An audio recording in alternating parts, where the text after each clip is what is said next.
not my buddy. Welcome to Surface Noise, the A-side.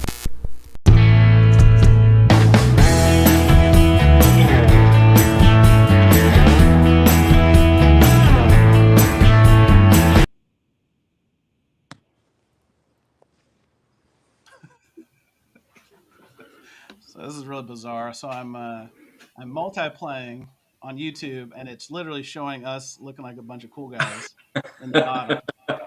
So I think I fixed this. What a bunch of maroons. We'll get this. We'll get this. All right. Well, room is filling up. We'll let get some more folks come up in here. Yeah. I'm gonna have to correct that because that looks really fun. Good thing I didn't pick my nose, because usually when that plays, it goes dark. It doesn't show us. Like I could be doing the funny sounds of my armpits and all that stuff. But yeah, see, Music Talk with John. He's like, hey, oops. So all right. Well, bear with us, folks. This is a new platform we have switched to Restream. I don't know if it's worth endorsing just yet, but we'll see how it goes. Yeah, Music Talk with John. Oops, that's exactly right, John. This is going to be a stub your toe presentation, so grace and space. I appreciate it. We've already got some people, some wisies. Malaya, how you doing, Malaya?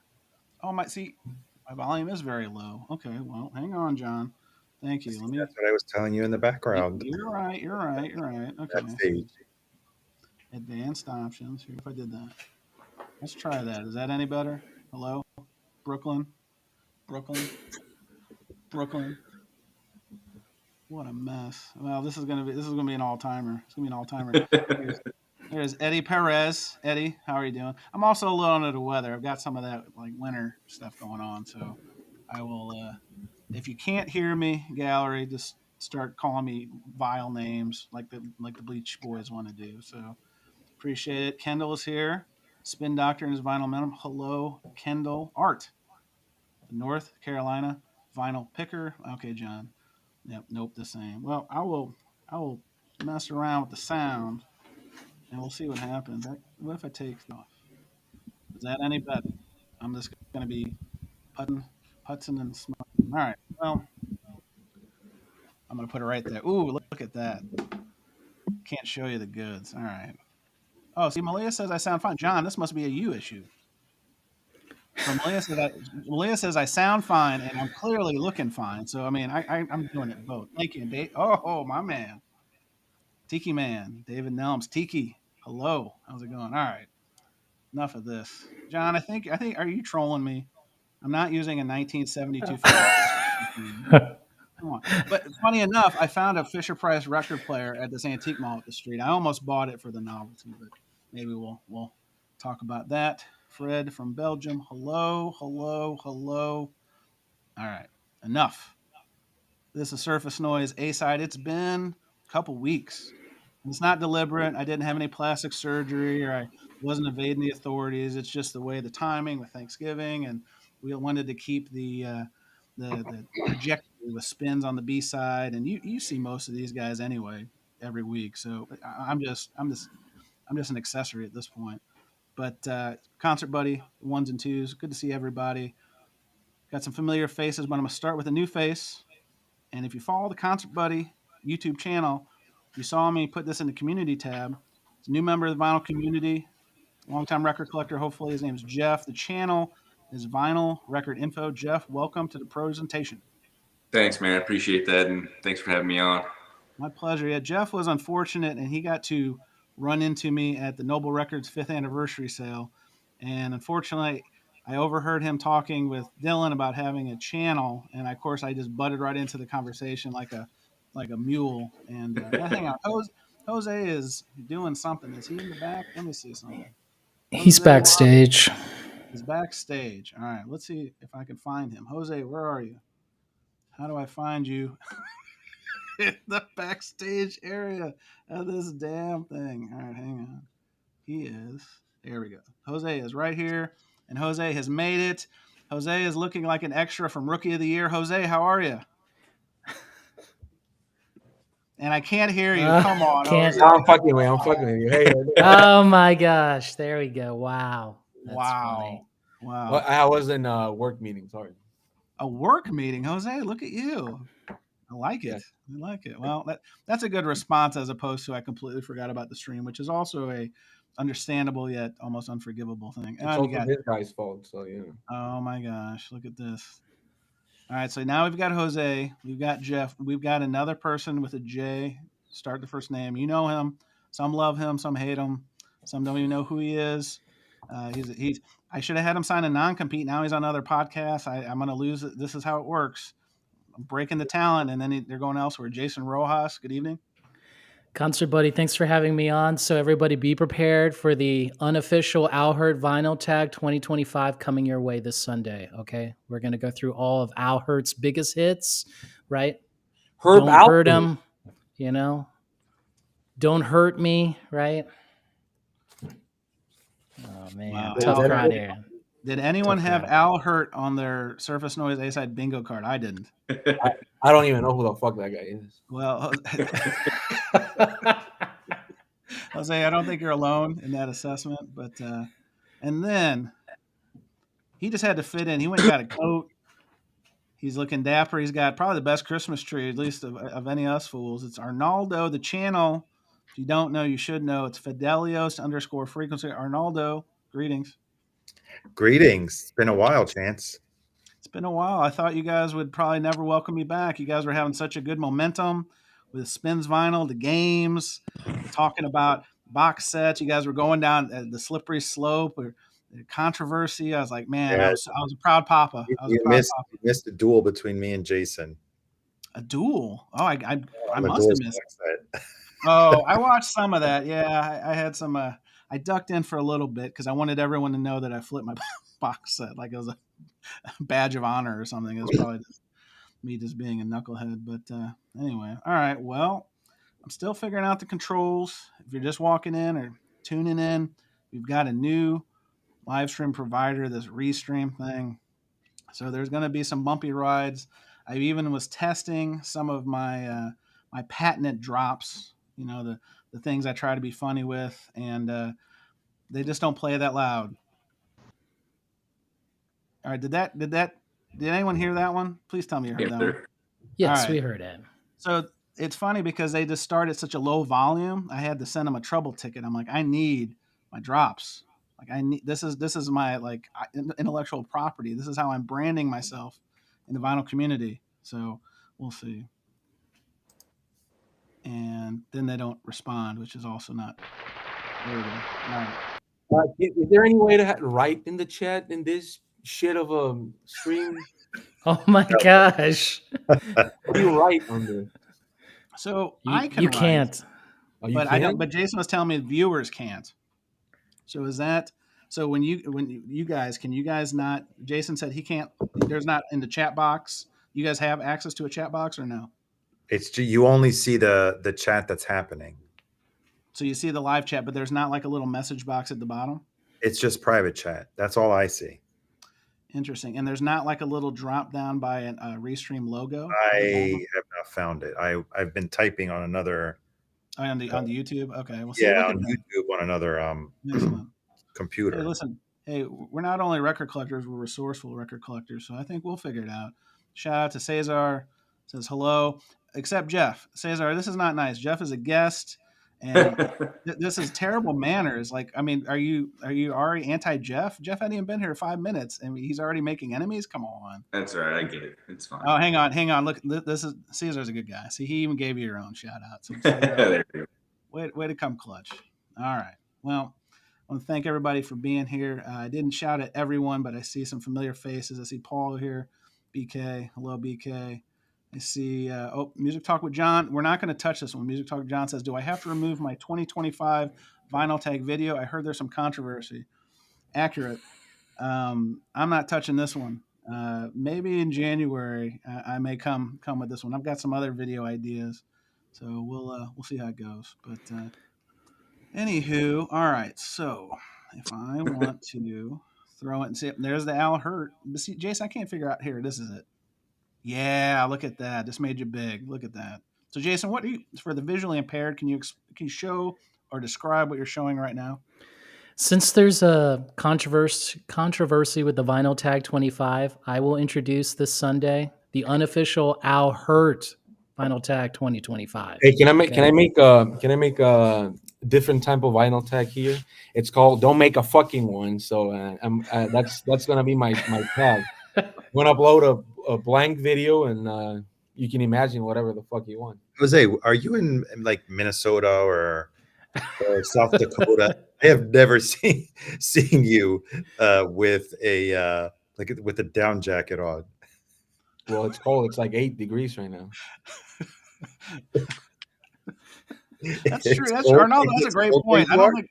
Yeah, I've never. Yeah, I've never Wait, seen. wait, wait. You think down here on the southern border we're like, oh, it's fucking summer all year? What is this shit? What is this shit? I don't know. I have never been to can we disclose where you are? I'm in my house. Right. Oh No, I know. Yes. no! Oh no! No, South of yeah, the border there where you are. I've never Monterey. been Yeah. there, so I assumed it was Oh, I've said it like 1,000 times. People yeah, know what. I assumed it was really it was always nice weather.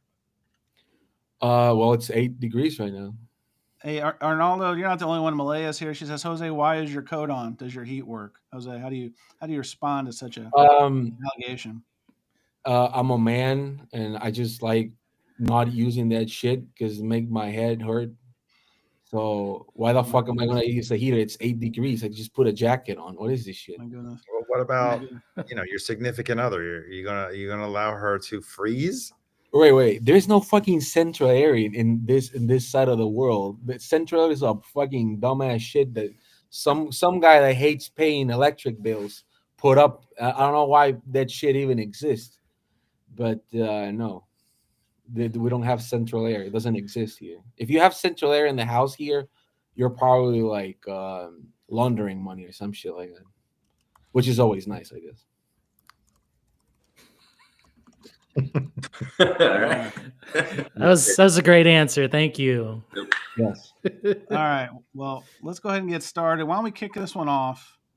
Because we've already done a lot of jibber and jazz. I'm still the expression "you're building the plane as you fly it." That's truly what's going on behind the scenes. I noticed my little scroll wasn't here, and I did it earlier. It's been a day. It's been a day. So, first topic, and this was kind of what was in the thumbnail art. Let's talk about some albums. No skips. These albums are so good. You got to play them all the way through. Now, I hope my panelists came correct. I feel like Jose's just going to pull stuff off the shelf, and that'll work too, Jose. So I think we'll get it going. But Arnaldo, I'll start with you. Arnaldo, what is an album that is? Oh, we're gonna start with me. Oh Yeah, man, let's start with you. Come on, you're the one. You're the most northeast. You're the most northern of any of us. So we're gonna start All from the right. top of the. So I'm gonna make you big. Talk about some albums that are so good you don't skip. And what I mean by that only is you just one. play them and you just what's that? I only brought one. That's good The enough. first, Let's get. the first one that came to my head that whenever I play it, it's from the beginning to the end. You cannot skip a song, nor do I go to just one song on that album. Play DJ, just listen to a couple songs in the middle or whatever. And it's got to be OK Computer. Oh, interesting. That looks Radiohead. familiar. Okay. It does, right? So we got Airbag, Paranoid Android, Subterranean, Homesick Alien, Exit Music, sorry, Let Down, Karma Police, Electioneering, Climbing Up the Walls, No Surprises, Lucky, and The Tourist. So I can't skip any of these songs. I usually listen all the way through. It is my favorite Radiohead album, probably one of my favorite albums of the 90s. So for me, it's listen to it all the way through. That's all I Now, got to say. Arnaldo, is that without saying too much, because we want to keep some things private? Is that the copy that you potentially recently acquired? It's one of the two, yes. Oh, delightful! Still haven't decided which one I'm keeping because I haven't had a chance to thoroughly listen to both of them. One seems to be compared sonically. To me, they sound exactly the same, even though the guy was saying that one supposedly was better than the other. I'm probably going to keep the one that is quieter. The other one, to me, seems to be a little bit noisier. So, yeah. I like it. It's an OK Computer. Fair choice. I don't hear any kind of venom or like hissing from the gallery, so I think we're doing okay. That's good. All right. Well, OK Computer, actually. I'm not too familiar with them, to be honest with you. Well, Jeff, I think the streamers are calling your He's name, my friend. I think It's they're. time that you get yourself he's, acquainted with it. he's not that okay with computers, huh? Oh, Yeah. Jose! Boom, boom. He says. This guy got the bends. That's Is that all you? Is that the only snarky comment you have to make on one of my picks, Jose? That's the best you could do. I like Radiohead. You know I like Radiohead. But you're gonna tell me they have another album that's better than OK Computer. Well, I think it's better, but I'm not gonna shit on your. I know opinion. you're a fan of Kid A, right? You think I'm gonna shit on it just because I can shit on it? No, I like it. I just prefer Kid A. I prefer Kid A. Like, because all the songs sound like and it's better, you know. Wow. Can you do that again? Can you do that again? You can. Yeah, can I make you big so we can clip this off for the best of video? Jose, please reenact what you just did there. Let's see the replay. That's it. Well, So- we have to do that. All right. Hey, Arnaldo, we've got, I believe this is a compliment. This is Bobby Gass. Is that ever a busy Christmas tree? I like it. oh, come on, it's not so busy. Also, by the way, it is a little busy, but also I'll say that a Kid A is way more depressing than OK Computer, which is a good thing in my book. Way more depressing. How to disappear completely? Way more depressing. Way more depressing. Well, Yes, listen, we're not about making people sad. Come on. It has Fit or Happier on it, so Yeah. Yeah, I did the Beavis and Butthead. Yes. see, that's the one that you skip. When it comes to Fit or Happier, that's the song that I skip. So, Arnaldo, we got a question from the gallery. I think you've heard this name before. Alex Dickey. Alex Dickey asks, what year was that pressing Arnaldo? 98. So, I also have a 98. Remember the whole let's compare and look on Discogs? Listen, I know. I was there. I was boots on the ground. We were trying to figure it out. Hey, There have may you be- gotten your record, by the way? Not to have you gotten your record yet? No, it's on the way. Oh shit, that took. Yeah. Jose, Longer it's than- real on the show. Jose, let's Sorry, talk about sorry. the freestyle. Holy I got late. we're a lot more fine tuned than this. Jose is just we got to put him back in the playpen. All right, Jeff, you're the guest here. What's a record for you that you got to play all the way through? It's Well, I got tried three. and true, and I'm done rhyming. All right, I got three to show you. Yeah, And let's go. two of them are cheating. So I thought, Okay. come on, immediately start cheating. Beautiful. If you're not cheating, you're not trying. I think is the That's expression. right. So the first one is this Russian roulette. And the reason why you can't skip a track on this is because you physically can't skip a track on this. So this is a Rush album that was only put out to radio stations. And the way that this was pressed, it's really cool, is instead of the songs being on one set of grooves for song 1, song 2, song 3 until you hit the dead wax, all of these songs were pressed per groove. So no matter, that's the whole play on the words, right? Russian roulette. No matter where you put the needle, it's going to play a different song on the Rush album. And so it's just, it was pressed in a super interesting way. Like on the front here, it says, why Russian roulette? Simply place your tone arm on the edge of this record as you would normally do. And when you let a Russian roulette spin, there's an equal chance that any of the 6 featured Rush songs will be heard using this unique mastering process, causing completely random song occurring. In other words, we have assumed control. So it's like 2112, you know? Nice. It's really cool record. It only came out on radio stations, and I've tried it out a million times, trying to get different songs and trying to like time it to where I get the right one. But it's just a cool novelty thing. And Nice.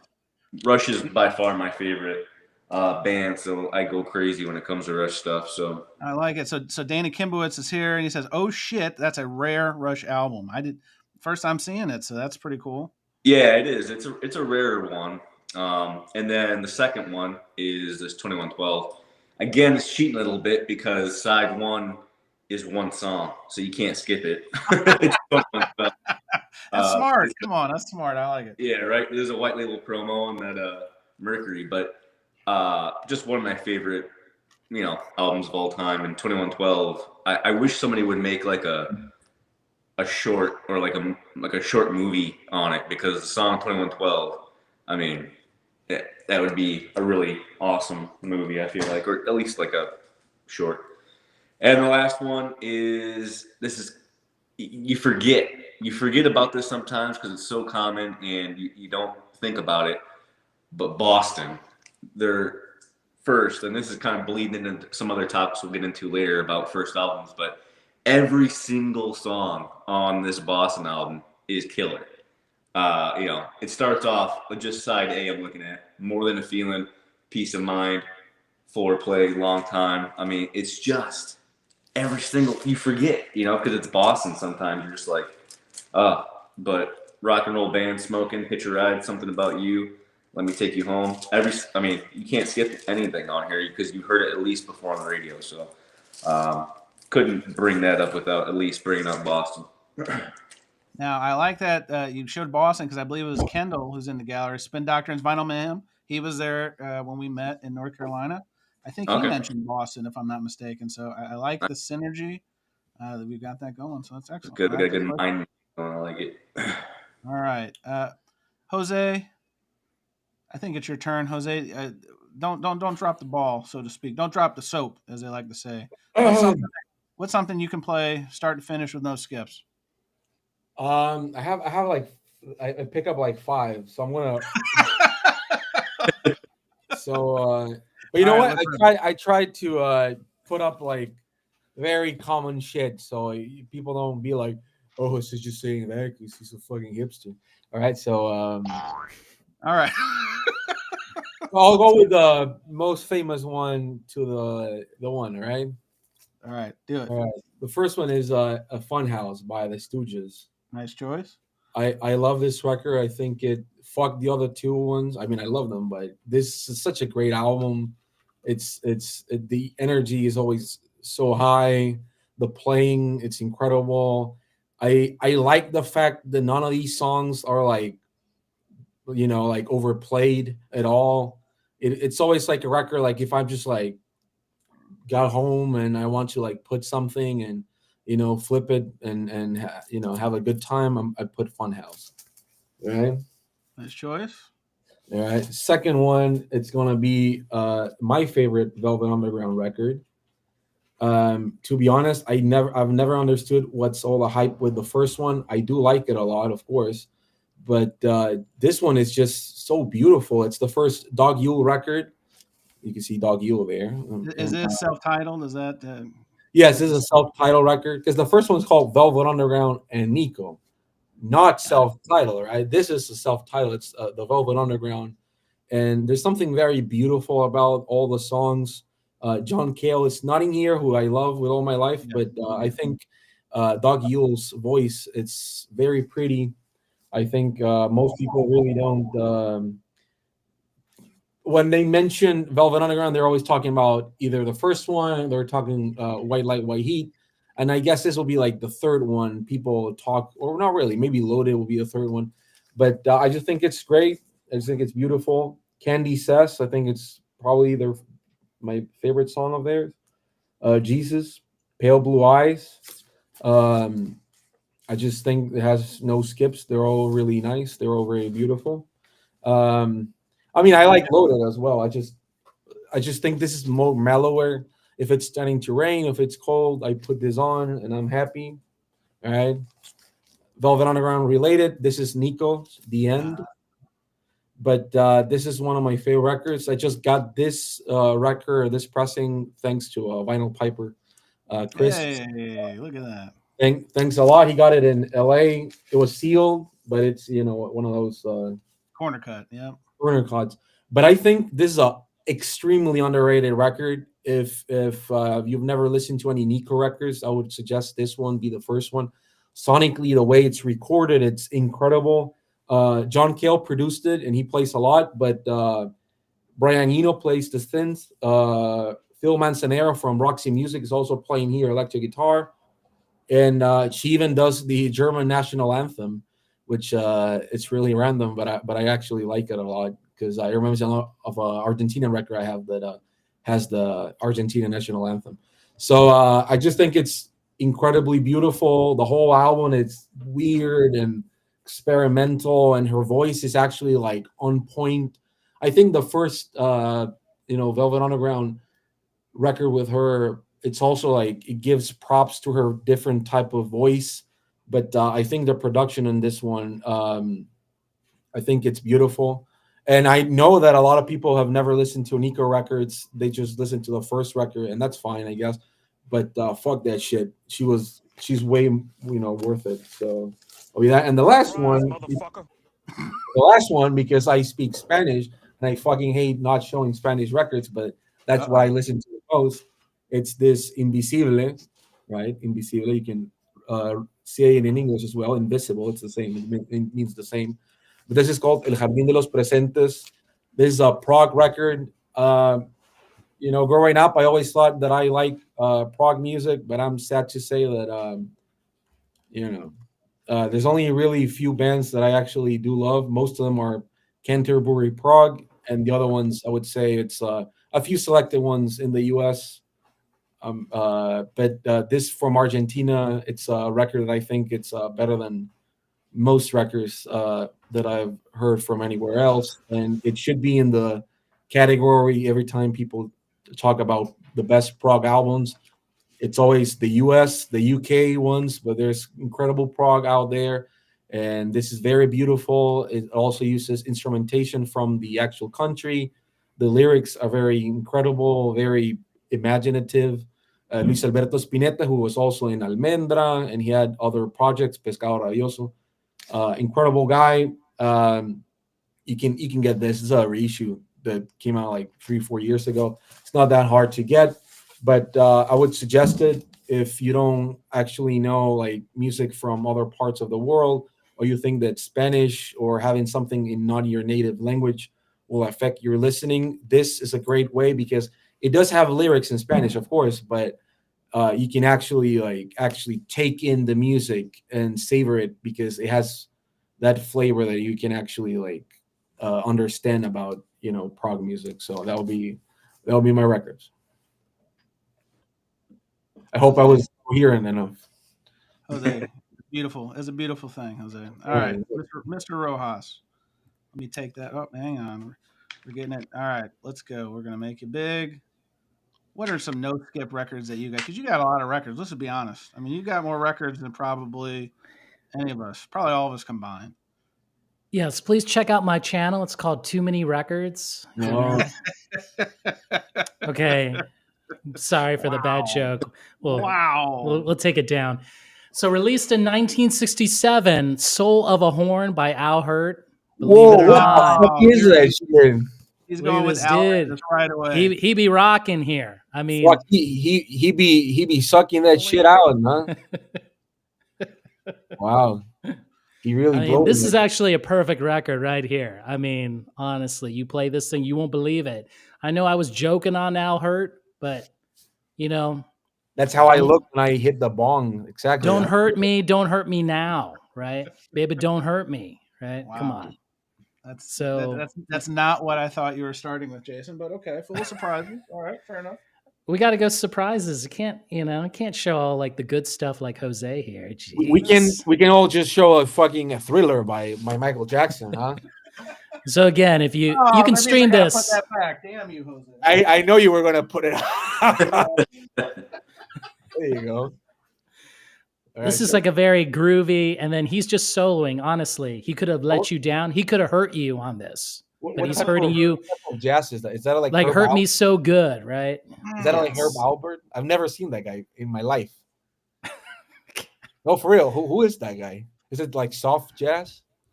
Soft jazz? Well, it's kind of like New Orleans jazz in a way. All right, but he actually hits the mark. I have like DJ friends who sample from this specific record. They love this record, So Soul in the Horn, Al Hurt. Don't hurt me, baby. Hurt me one more time.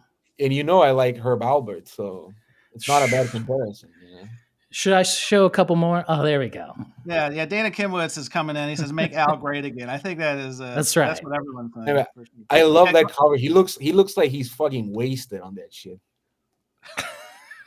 I like it. All right, show another one. Another one from 1968, P.F. Sloan. So this is like folk rock and singer-songwriter. And he's written like many hit songs in the 60s, I think, for the Grassroots and a couple others. I think even the Mamas and Papas. But in this record, I think it's his third or fourth solo record. And again, a lot of great folk rock on here.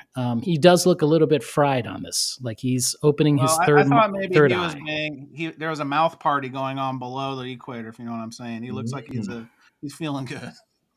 So this record bombed on release, and then that's it. His career was over. Even though he wrote so many hit songs, it was done. Like he was banished from the music industry. But Well, he was in Atco. what did you say? He was in Atco, which means that if he didn't sell like the Stones, they were like thrown away. So if you're a fan of that kind of folk rockish, P.F. Sloan, 1968, and should I show one more? Yeah, why not? Uno más. Un más. I Uno show like mas. 60. Live Moss. All right. From 1979, Gang of Four Entertainment. Right. So if you like that dance funk with those like social critique lyrics, like this is the perfect record, right? The marriage of political talk plus James Brown, this is it. I mean, even the cover is like very misleading too, right? Is that The Steven Indians- Seagal? Is that Steven Seagal? From Air Force One, right? That Beautiful. era. Yeah, only. exactly. So, yeah, this is it. If you, again, this kind of invented all that dance punk that was popular. What in the early 2000s, right? Nice. So, All right. fantastic, right here. Digging it. Good stuff. All right. Well, Bleach Boys, get your cups ready because I'm sure I'm going to get it from you. But I'm just going to show two quick ones, and then we'll move on to the next topic. So, talking about no skips. Kimbo, shout out to you, buddy. I'm going Pearl Jam 10. Pearl Jam 10. That's right. That's right. This is what we call an original pressing, except it didn't come out until 94, even though the album came out in 91. So this is one that literally you play the first track and you just don't look back. I mean, once, which I could have probably put this on our next topic that's called a cheap tease, because the first song on side A was a hell of a way to introduce the band to the masses, and can't get enough. So now, speaking of can't get enough, I have multiple copies of this. So eat your heart out, Bleach Boys. That's what I got for you. And then, now this could be a controversial take, but I'm going with my man Andre, Dr. Dre, The Chronic, also an original press. Now, this is one that not everything on here is a song. There's a lot of skits and interludes, but I gotta say, the skits are fantastic because they're clever, they're funny, they star the participants because it was Dre and then just a mad cast of people that were a lot of unknowns. You had Calvin Broadus, some people know him as Snoop Doggy Dogg. This was the album he really cut his teeth, even though technically the first track that he was ever on was the Deep Cover soundtrack. So if you didn't know, now you know. But my favorite skit, everyone knows this one, D's Nuts. Like, please, tell me when you're coming up, nobody got you at D's Nuts. I mean, unbelievable. And then they had like this like Death Row Records was great because on a couple of different albums, they had this fake DJ Easy Dick, get it? Easy Dick, and the Jack Off Hour. And they would have like these little interludes between the tracks. But anyway, Dr. Dre, Chronic, I mean, just bangers all over the place. You got Nothing But a G Thing, Let Me Ride. One of my favorites is Dre Day because that was just taking shots right at Eazy-E, just tearing them up. So anyway, straight no skips. Very sexual review. I love the skits too. The skits are some of the best. The skits are amazing because not only are goofy white kids like me just eating this up, but then you got these skits that are just you get you rolling. Like again. Yeah, him and Eminem have the best skits on their albums for sure. Yeah, it was the 10,000 sack pyramid. Yeah, $10,000 sack pyramid was a good one, which was a takeoff of the $20 sack pyramid. Memory's not what it used to be, but It was about half, yeah. yeah, I'm not a big math guy, so I think that tells me everything I need to know. So that's why you like 10. That's right. I got to start. Yeah, low numbers. Oh, All like right. 10 by Pearl Jam. That's why you like 10. Oh, come on. Now, see, You're fine. Jose, I'm going to pretend I didn't hear that. I'm going to pretend I didn't hear that. Anyway, all right. I never understood what the fuck happened with Jeremy. To be honest, in that song, it was like sort of fucked up song. You've never seen the. It's pretty self-explanatory. Remember, MTV used to mean something. It used to actually mean something besides Real World and hot tan youngsters. I used to watch Next on MTV, and then I would go to do homework.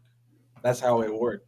Wow. Well, I can't compete with that. All right, next topic. And this is similar. I kind of gave the tease, but what I'll call it, great start. So you're talking about a band, an artist, whoever, and it's that first album, and literally they come out the gates and just send a message with that first song. First, you put that CD, side A, track 1, and you done put it on, and you're like, wow, this sets quite the tone. Al Hurt, I mean, listen, Jason, if you want to double dip, if that Al Hurt hits you, you can put. I mean, there's no rules for the fools. We'll get you if you want the Al Hurt on this one. We can do it.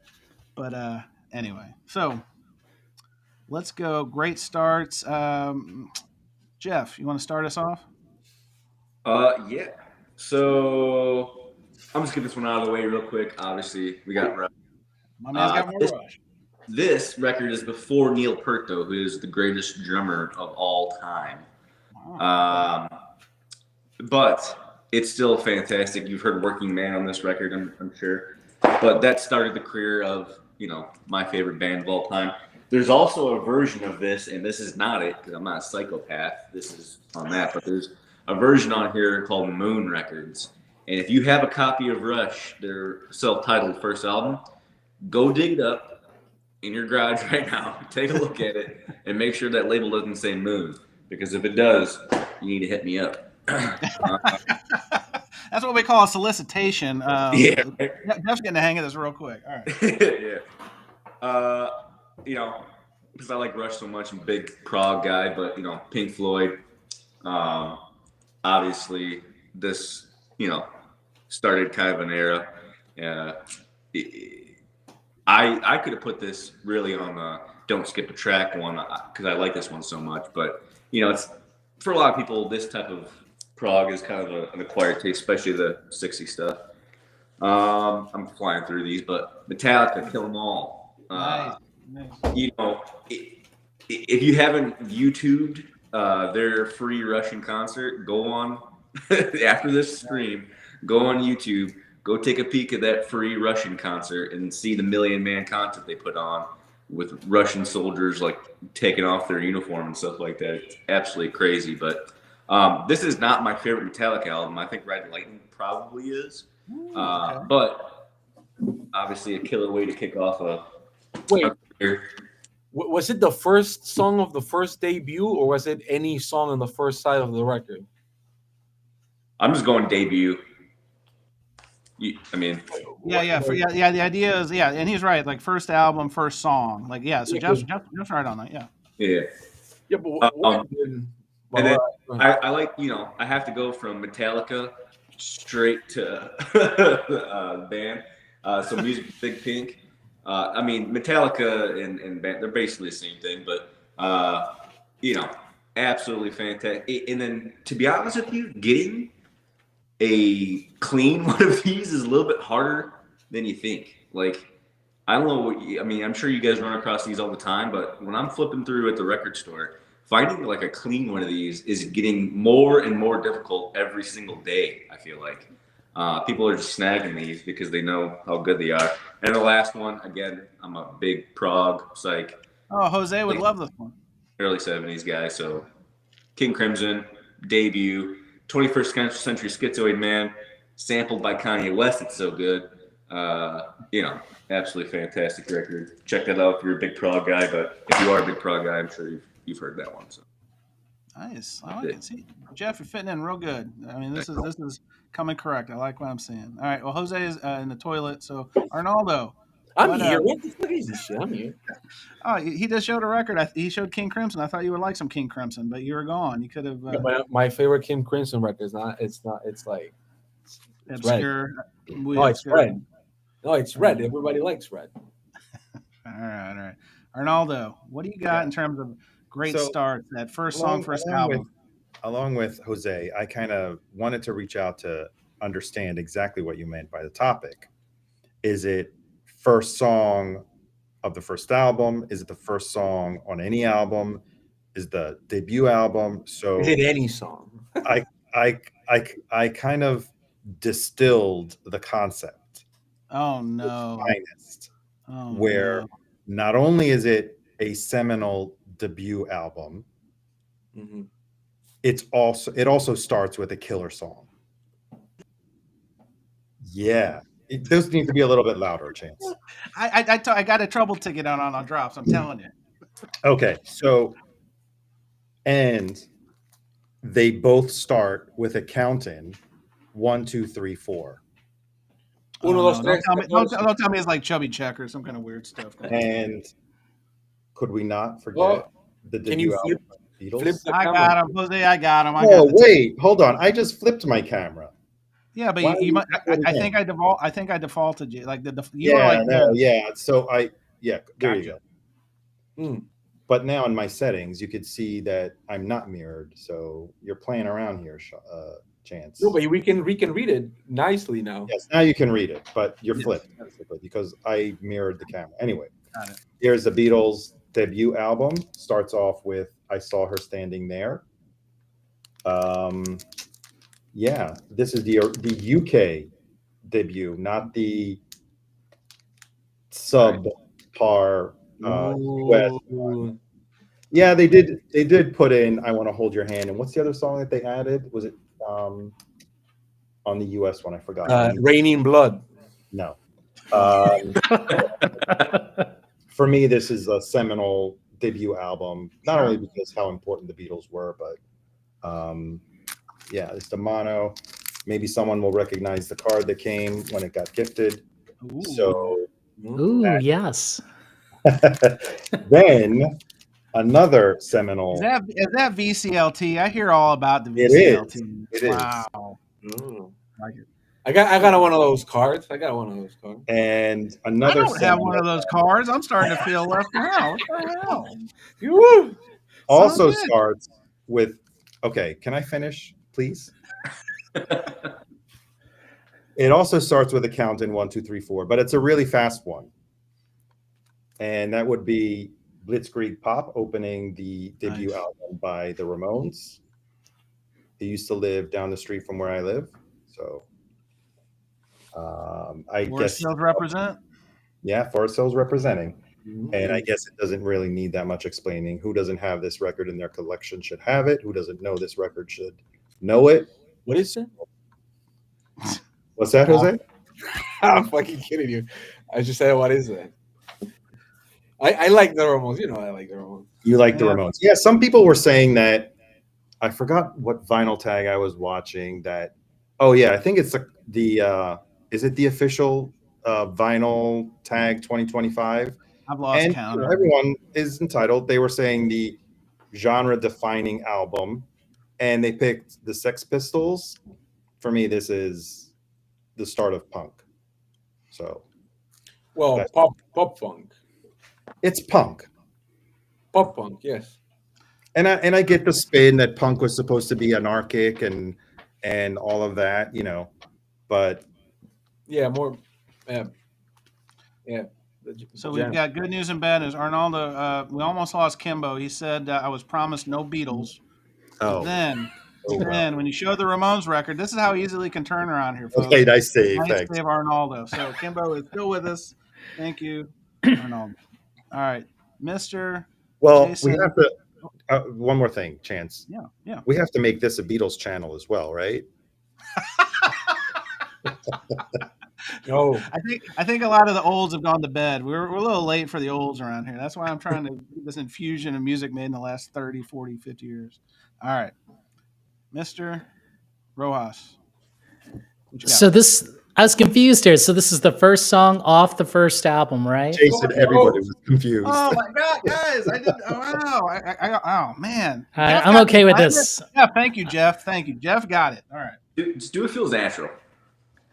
From 1970, Paul Simon's self-titled cut right here. He opens with Mother and Child Reunion. Like, you listen to this record and you're wearing a parka and you wonder where Art Garfunkel is. He ain't here. Wait, that's the first one. Isn't the songbook the first one? Oh no. No. Plus, You you got- know, plus you got all the Simon and Garfunkel stuff, right? I mean, come on, what is this? man, this is a tough crowd here. Not gonna win Wow. here. Not gonna win here. You know, come on now. Nobody remembers the Paul Simon songbook.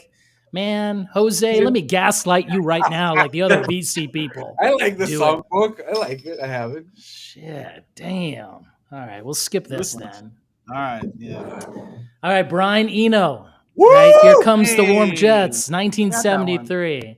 Nice. I have that one. It's so hot. It opens with Needle in a Camel's Eye. That song, whoa. You were like, I thought he was the keyboard player, the noisemaker in Roxy Music. Hell no. This dude wears lipstick and mascara. This is where it's at. You know, You got my Come on makeup now. and my mother. That's right. I mean, look at this. Woo. Come Wow. on now. There you Is go. that Buffalo Bill? Is that from Silence of the Oh Lambs? my gosh. Looking like it. And it just keeps on, like, the whole first side is perfect, you know, What's the honestly. second? What's the name of the second song, Jason? Oh no, we're not going there, Jose. We'll just do this for Jose right now. Yeah, There we go. yeah. Look it up online. www.google. Discogs.com. Yeah. Discogs.com. I mean, I would love for him to sign this right on that portrait. Oh man, it'd be great. hate that. Oof. Look at Oof. that. That looks like a John Waters cover, but I always see it and I think of like Divine or something like that. That's right. Come on, man. That's So- a good thing. I mean, another one I could show probably. I think Disco Devil. Alex mentioned it. One of the most perfect Yeah, songs throw it up, on throw a it up. perfect. Is right behind me, right here. Os Mutantes. Right? Is this 68 or 69, Jose? 68. What a bomb 67? here. Woo! Just and the first song. I don't know how to pronounce this. Maybe Jose does. Right there, number one. Panis et circ. I can't see that much. Panis et Cicesens? Oh I no, can't read. Jose, your moment to shine is here, and you just drop the Well, ball. I don't know Portuguese. I can Plantain. read it sometimes. And Panis probably one of the best back covers, right? Like Panis here. et Cicensis. There you go. Panis There et you go. But again, it's not the first Tropicalia, right? But No, not at all. it's part of that era, of the first Tropicalia albums, right? I mean, the whole thing behind me is all celebrating Tropicalia, right? And the Morris, man. And you Yes, of course. And the U2. And of course, for Vinyl Kicks 66 and the Tegan and Sarah. That's for you. the precursors to Yo-Yo Siwa. I like it. All right. Well, I'll go real quick, and then I think that'll do us good for the pod proper, and then we'll. I haven't get into- done mine. What is this shit? I haven't done mine. Oh, that's right. That's right. Sorry, You Jose. go What am I first. You doing? go first. Now Oh, I'm me go drinking. first. All right. Well, listen. I think I've already set a very low bar. I think Kimbo's already even gave Jeff round one on this. So you gave Jeff round two. He did real well. You already left. Oh no! All right. Stone Temple Pilots Core, Dead and Bloated, is a great way to start this album because I think, my opinion, it sets the tone for not only the album but I think where their career goes. Is that because the debut? This is the debut. This band originally formed in the San Diego area. They were called Mighty Joe Young, Jose. Mighty Joe Young, and then they changed. That's a horrible name. Well, they did the right thing there. And then before I go to the old school, I'm going to go to some more 2000s. Now this, Jose, Good choice. Yes. There you This go. is what we call Audio Slave. This is the super group of Chris Cornell and the other guys from Rage Against the Machine minus Zach De La Roca. And I'm going to tell you something. When you put on track one of the title Coaches with that drum, boom, boom, boom, it has that kind of like lead in, boom, boom, boom, boom. And then they just hit you with that soaring, those riffs, those Tom Morello riffs. It's good shit. This is good shit. But arguably the best debut on a debut, and I'm showing the Rhino. This is the Black Sabbath. Literally, the first song is called, wait for it, Black Sabbath, and it's amazing. It's moody, it's mystical, it's if you turn off all the lights, you may pee yourself kind of stuff. And if you think back then, what some would call the birth of heavy metal kind of started with this guy, as some would say. A great track one. Song 1, album 1, number 1. All right, Jose. I should say that just for heaven's sake, I should say that Black Sabbath fucking ripped off another band that Oh no. had the song called Black Sabbath on their record that came a year before called Coven, and they had an actual black mass on the fucking record. Jason So had that album. He got it in St. Louis I proper. also have it. Am I I not? also have Am it. I right on this? Yes. Boom boom. You are right on I this. just want to say that they didn't, they were not the first to use Black Sabbath, and I Now, love Jose, before you go, I know you're gonna get your records loaded up. I do have to call it. Cesar asked me to call this one out. He said Rage Against the Machine's Bomb Track. I agree. That's a very strong one. I probably could have pulled it out, but I didn't want to kill everyone with so much 90s and 2000s because there could be some olds watching, and it may be new to them, and it may be confusing. So I wanted to try to keep it a little bit on the down low, if you know what I'm saying. So Cesar, I feel you. All right, Jose, what you got? All right. So as far as depressing records go, Oh no. this is one of my favorite records of all time. Red House Painters. If you like slowcore type music, this is Down Colorful Hill, and it's such a beautiful fucking record.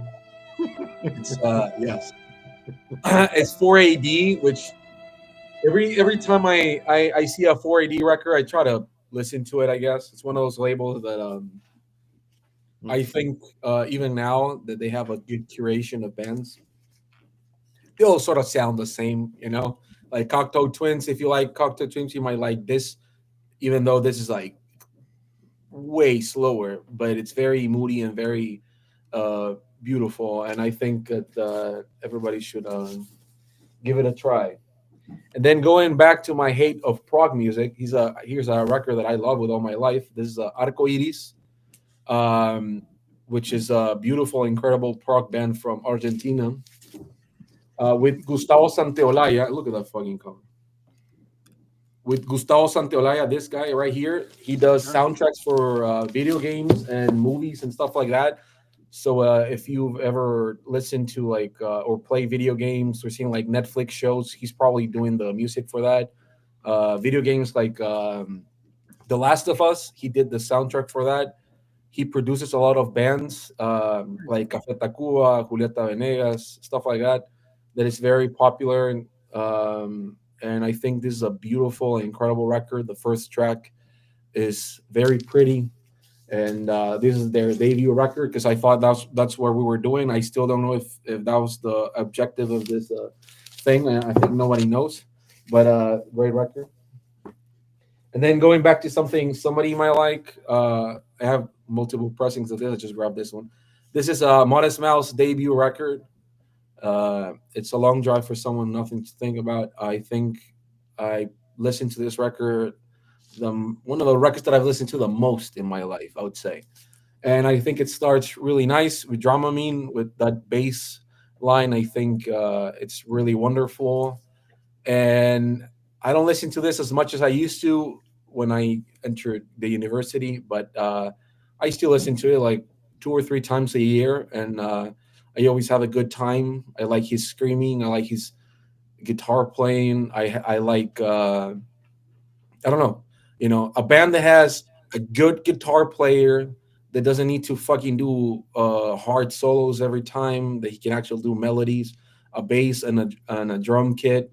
I think it's really wonderful, and this is a record that if I ever get to travel around the U.S. in a van or something, this is one of the first records I had, and it was one of the first records I used to have when I used to have a car. I don't have a car anymore right now, but next year I'm gonna have a car. But Mr. Trump won't let me in, so fuck that guy. Oh no, you had to go there, Jose. Yes, Come of course. on. All Jose, right, you're getting so much praise. You're getting so much praise from the galleries. Kimbo, respect, vinyl and kicks. Just, and then you just Modest Mass albums are classic. 90s Modest Mass yes, albums, classic. What a yes. delight. All right, there you go. That was it. Jose, on the Red House Painters, do you know Yes. that they did a fantastic cover of "Shock Me" by Kiss? Yeah, there's an acoustic version, and there's a this is it's not on this, but it's on an EP. It's on an EP, another EP that they made. Yeah, and I That love it. version of Shock Me is like 9 minutes long. Yeah, but the it's acoustic version, because there's an like electric-ish. no, I'm type of- talking about the first one that came out, the acoustic version. Yeah, it's beautiful. Yeah. The song ends, and then there's like a metal like at the end. Oh yeah. Then there's That's it's a very long song, but they did a great version of it. I would say that Mark Koslick, the singer, is probably the best at doing covers in general. Like they have an AC/DC cover album that you would be like, "What the fuck is that?" But the way that you actually listen to the lyrics, how he's saying it, it just sounds like poetry, and it's AC/DC lyrics. But it's so fun and beautiful. And they also have a Modest Mouse tribute album. Actually, that's how I know Modest Mouse, by listening to this, because I found one other the one that has the roller coaster on the cover. I found it on CD when I was a kid, and I got obsessed with how slow it was and how good it was for like listening to in the car at night. Which, but yes, there you go. Jose, I'm still finding my controls with the sad music. That was sad music from Family Matters, but I didn't time it right, so I'll get it one of these times. All right, All so right. quick straw poll. Do we go into our third topic, or do you want to break that off, and then that way we'll have more time to What flush was out. the what was the Jose didn't do your homework. Come on, what are you? third? I was in a meeting. Oh, all day, Jose. Come on. So, do you want to break it off, and then we'll start the freestyle with this topic, or do you guys just want to launch into it? You should break it off. Boom, we're going to Yeah. break it off. All right, because this Shake is going it to be up. controversial. It's going to be a controversial one. That's why I keep getting on the olds, because I think the olds are really going to revolt once they see the expose we've got on what we call Buttrock. Now, what's Buttrock? Well, you got to stay tuned because we're going to get into it. But that's what we call transition. I want to thank everybody. This is the Pod Proper. Don't go anywhere. If you're watching this live, or if you'd like to listen to the next segment, you can catch it on Monday on Vinyl Community Podcasts. But I want to thank my guests for this particular part of the presentation. Jason Rojas, thank you for joining. Thanks for having me on, Concert Buddy. Got it. Arnaldo and his parka. Arnaldo, thanks for joining. My Christmas tree. Yeah, Thanks for having me, Chance. Awesome. And then Jose is fresh off of the Sandlot. The meeting was really playing baseball with the youth. Jose, thank you for joining us. Thank you for having me. Always. And then newcomer. Hope this is not a one and done. We with our bad humor and our bad drops that no one can hear. I want to thank Jeff. The channel is Vinyl Record Info. Jeff, thank you for joining. Thank you very much. I appreciate it, man. And please go ahead and check out my channel. Just started a few months ago, so trying to grow it. So I'm going to drop that link in the show notes, and I'm going to drop it in the chat here in a second as soon as I pay the bills and switch it over. Thank you, sir. And let's go.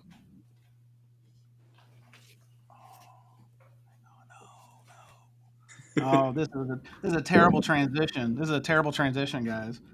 I had a nice overlay. Yeah, we'll get it eventually. Oh man, it's like every time. No. All right. Well, anyway, freestyle it is. Now this is a very special freestyle. It's like those sitcoms. They had all the hijinks with Urkel and Danny Tanner, and then they had that one serious episode. This is a not so serious episode, but I got to be honest, this can go sideways real quick. Now, first, before we get into it, is anyone on the dais familiar with this panel, or this term, I should say, Buttrock? You heard the term Buttrock? When I read it, I was like, does Chance really want to go there? Does he want my spin on Buttrock? Because you're asking a different demographic here.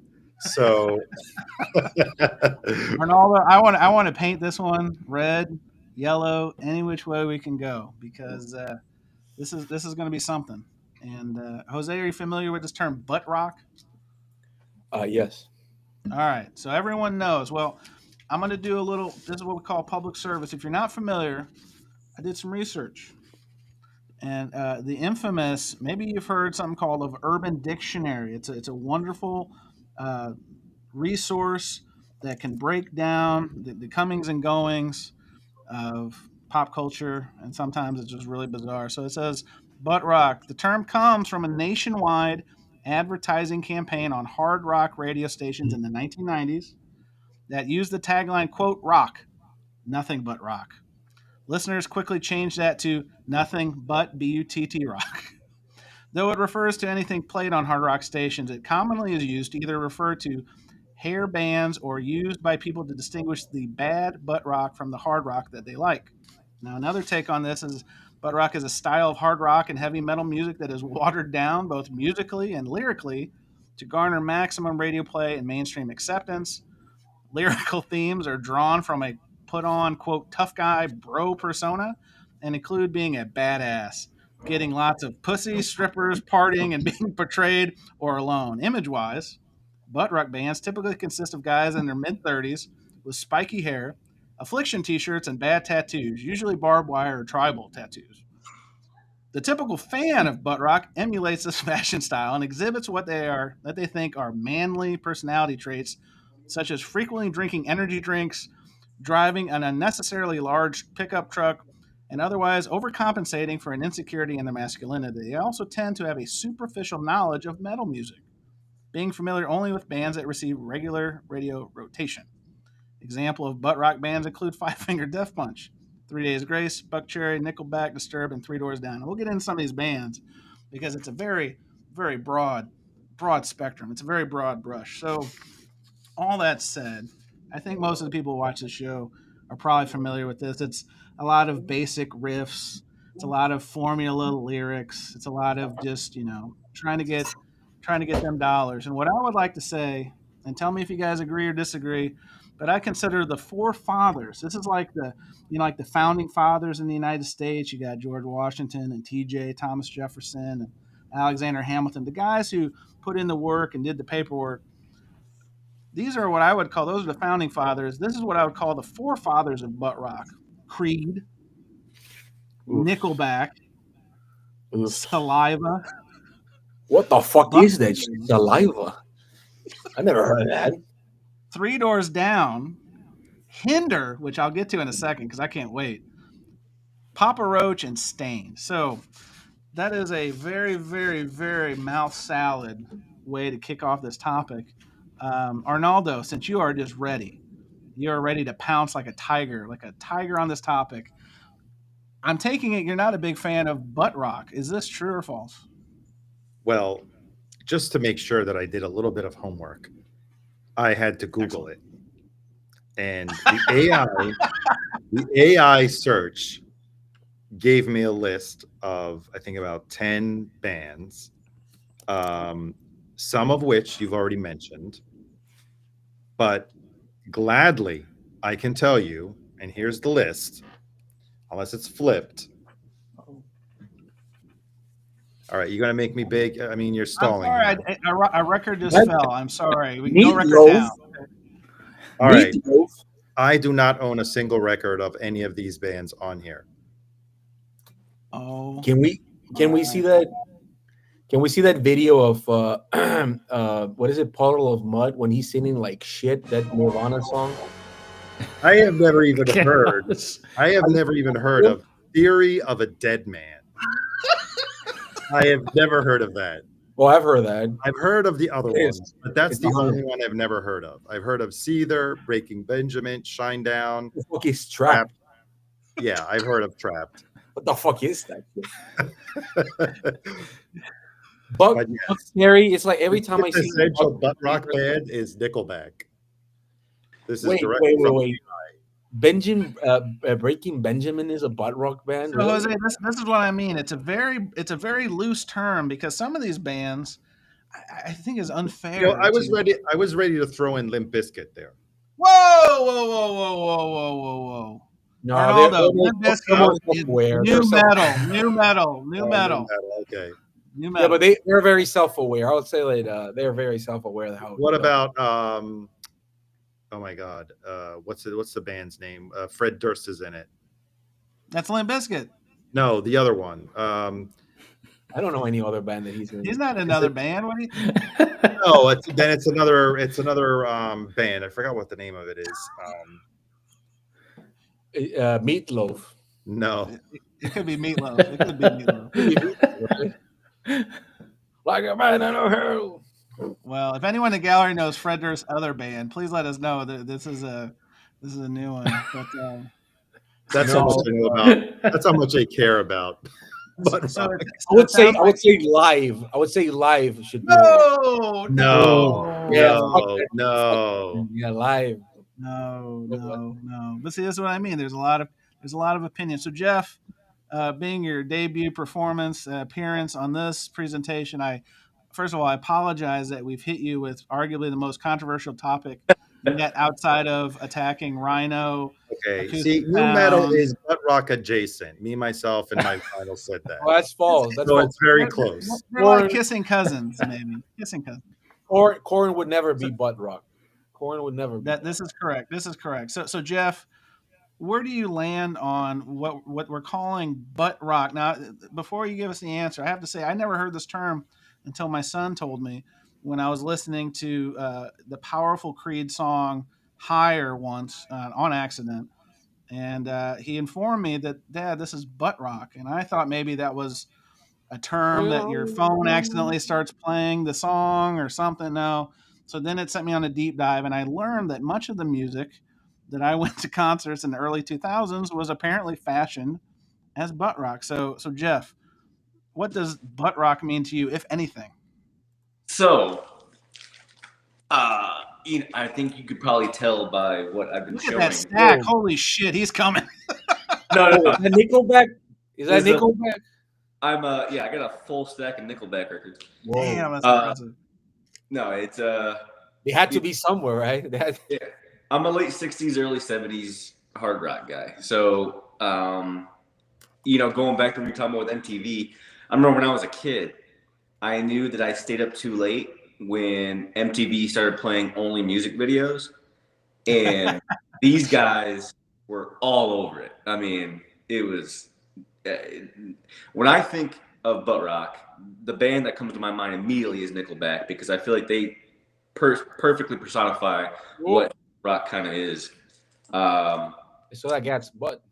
There is a predecessor, and you mentioned it before, Chance, but the butt rock is not, like you said, it's a loose term. It's a loose butt rock term.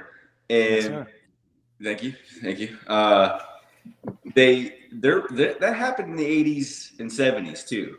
There was certainly some butt rock back then, and I'm talking. I like where this is going. Bad Me.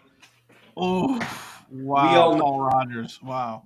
Even though we like that, I like Bad Company. This is the butt rock for the 70s and 80s crew. Okay, I'm talking to heads out there because that's all the records on. So are you saying that there's proto butt rock? That's what there is. Yes, there is. This shit is not even on Wikipedia. This is like breaking grounds. I know. This is it. This is a perfect story to encapsulate a late 70s, early 80s butt rock story.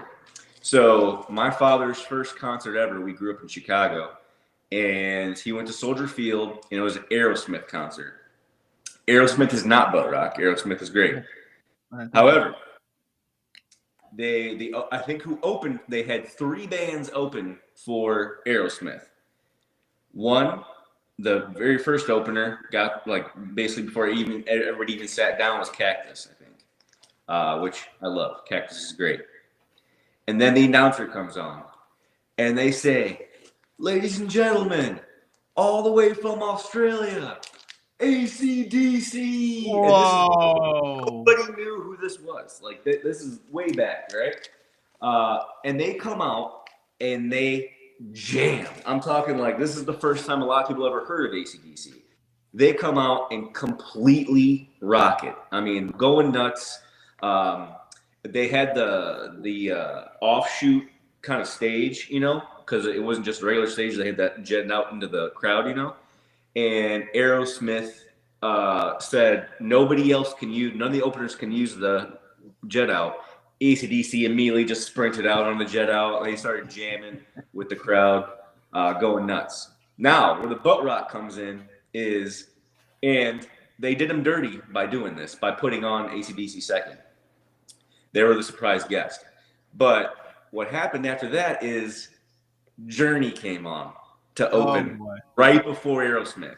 I would have killed myself. I know.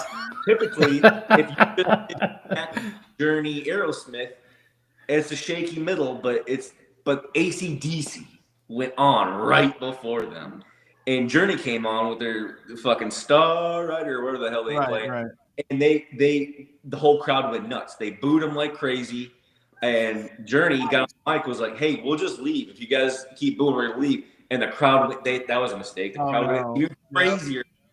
They got booed off the stage, and then finally Aerosmith had to just come out early and rock it. So there is proto Buttrock. It's not just the '90s for sure. So I want to bring that up. I want to say I that worked where he took it, Jose. I want to say that if someone ever plays Journey and I'm walking down the street, I would look out because I would guess somebody's trying to kill me, like I don't know, at the end of the Sopranos. Especially right after AC/DC comes on. I mean, you're gonna get those guys killed. I mean, Well, if somebody's playing "She Got Balls" by AC/DC and then somebody plays Journey, I would be so depressed for like years. It would take like 5 years. Talking about down the vibes, yeah. I'd rather have Rod Stewart playing like any day. Yeah. So we got Kevin, me, myself, and my vinyl. He asked the question: REO Speedwagon might be Buttrock. Guys, where do we weigh on? Bob Seger. That's Buttrock. Wow, you're going after the real Detroit Madman? Jose, we may have to ban you from the program. All those covers look like shit. It's always him looking like. Wow. Well, fair enough. He does have a kind of mysterious gaze. So Jason Rojas. Well, hang on. Jason, let me get your take on this because like we're about the same age. I think you're technically a little older than me, and musical tastes what they are. I mean, where do you come in on what is now being affectionately known as Buttrock? Were you going to the Seether concerts, or were you going to see, is Three Doors Down? As they were coming out that massive hit Kryptonite? What does Buttrock mean to Jason Rojas? I have to agree with Jeff here. So let's back up. I think the term Buttrock, like those bands you mentioned, like Stained, Lifehouse. Did anyone mention? Whoa, now hang on. Lifehouse was not part of this. Let's leave those young men alone. We don't want to ruin their careers. They're probably playing 4th of July festivals and stuff. Like they're the sons of Buttrock. Like I have to agree with Jeff. Like this is the father of Buttrock right here. Oh, you're going with Paul Rogers? Come on. I mean, I like this record, but again, this is Bad Company, self-titled, is the birth of Buttrock. The birth of the Buttrock. Wow. So I mean. I still like this record. It's still a fun record, but I still remember when I bought this, a friend of mine's like, hey, we're friends, right? Friends don't let friends buy like Dead records or Bad Company records. Like, I don't know. Maybe you have to go to record rehab or something. So, man. But I mean, I saw that I heard this was mentioned. I don't know about that. I don't know about that, man. No. For Jose right here, right?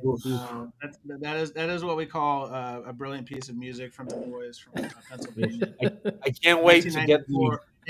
Is that the clear or is that the solid black vinyl, Jason? I do know for Cesar and for Concert Buddy. Let's not joke around here. We don't joke around. He's got that Coke bottle clear. He's got the Coke bottle clear.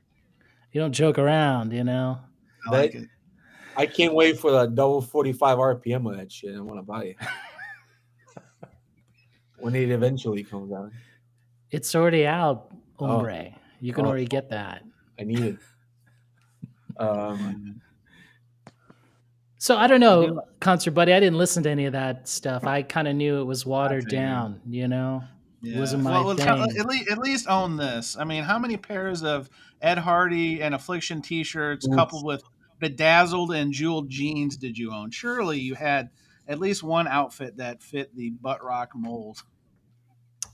I did not. Oh my god, unbelievable, I will say unbelievable. that I think the worst shit, even worse than gonorrhea, is Ed Hardy shit. That's the worst thing offender that the universe, worse than Fathom and Hunger and death itself. Ed Hardy can go fuck himself. That was horrible. I don't know what was going on in people's mind when they were like buying that shit for like $100. I will Kimbo said say, lightning just crashed. So Kimbo, I think that we did just crash um, in lightning. Well, could it Jose, be I do have worse than that. So Dutch Jose, hat, the trucker I'm hats sorry, by Arnaldo. Von? Could it be worse than Eddie, what was the name? Von Dutch Angle? trucker. oof, Oh, Von you're- Dutch. Oh. you know your stuff. That's right up there, right up there. That's just as horrible, I would say. Arnaldo, that's If you're great. wearing That both, actually, yeah, that if didn't make you're my wearing, list, but Von Dutch would really be on this list. Jose and panel, tell me, this is what again, excellent research here. These were what are called the fashion signs of butt rock. We've already hit on the Ed Hardy and Affliction tees. Again, the bedazzle and jeweled jeans on men was something to behold. Open dress shirts. Remember, they just started opening the dress shirts late, like that was a good late, idea. open. Like the choker necklaces, sleeveless flannel. Remember Mhm. sleeveless flannel? Like it was like the lumberjack look that no one liked. Wife beater, A shirts, tribal tattoos, which I can't really say anything there.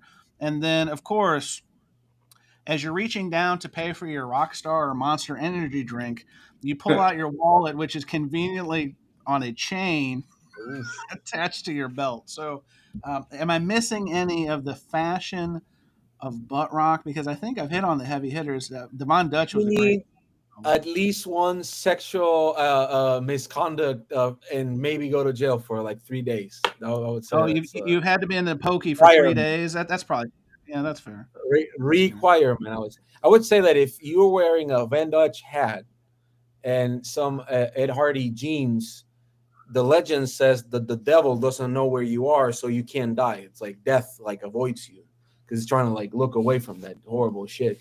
So it might have its perks. I would say that's. I will say that if I'm ever in the U.S. again, and if Mr. Trump lets me in, right, and I'm at a Walmart after I go to the gun section, right, because that's what you do when you're in a Walmart. I would definitely if there's great hits records, and I used to say that Creed was the worst band ever, but the amount of memes I've seen with Creed songs has made me unofficially like some songs. That's all I'm gonna say. That's a positive thing that I can Jose, say.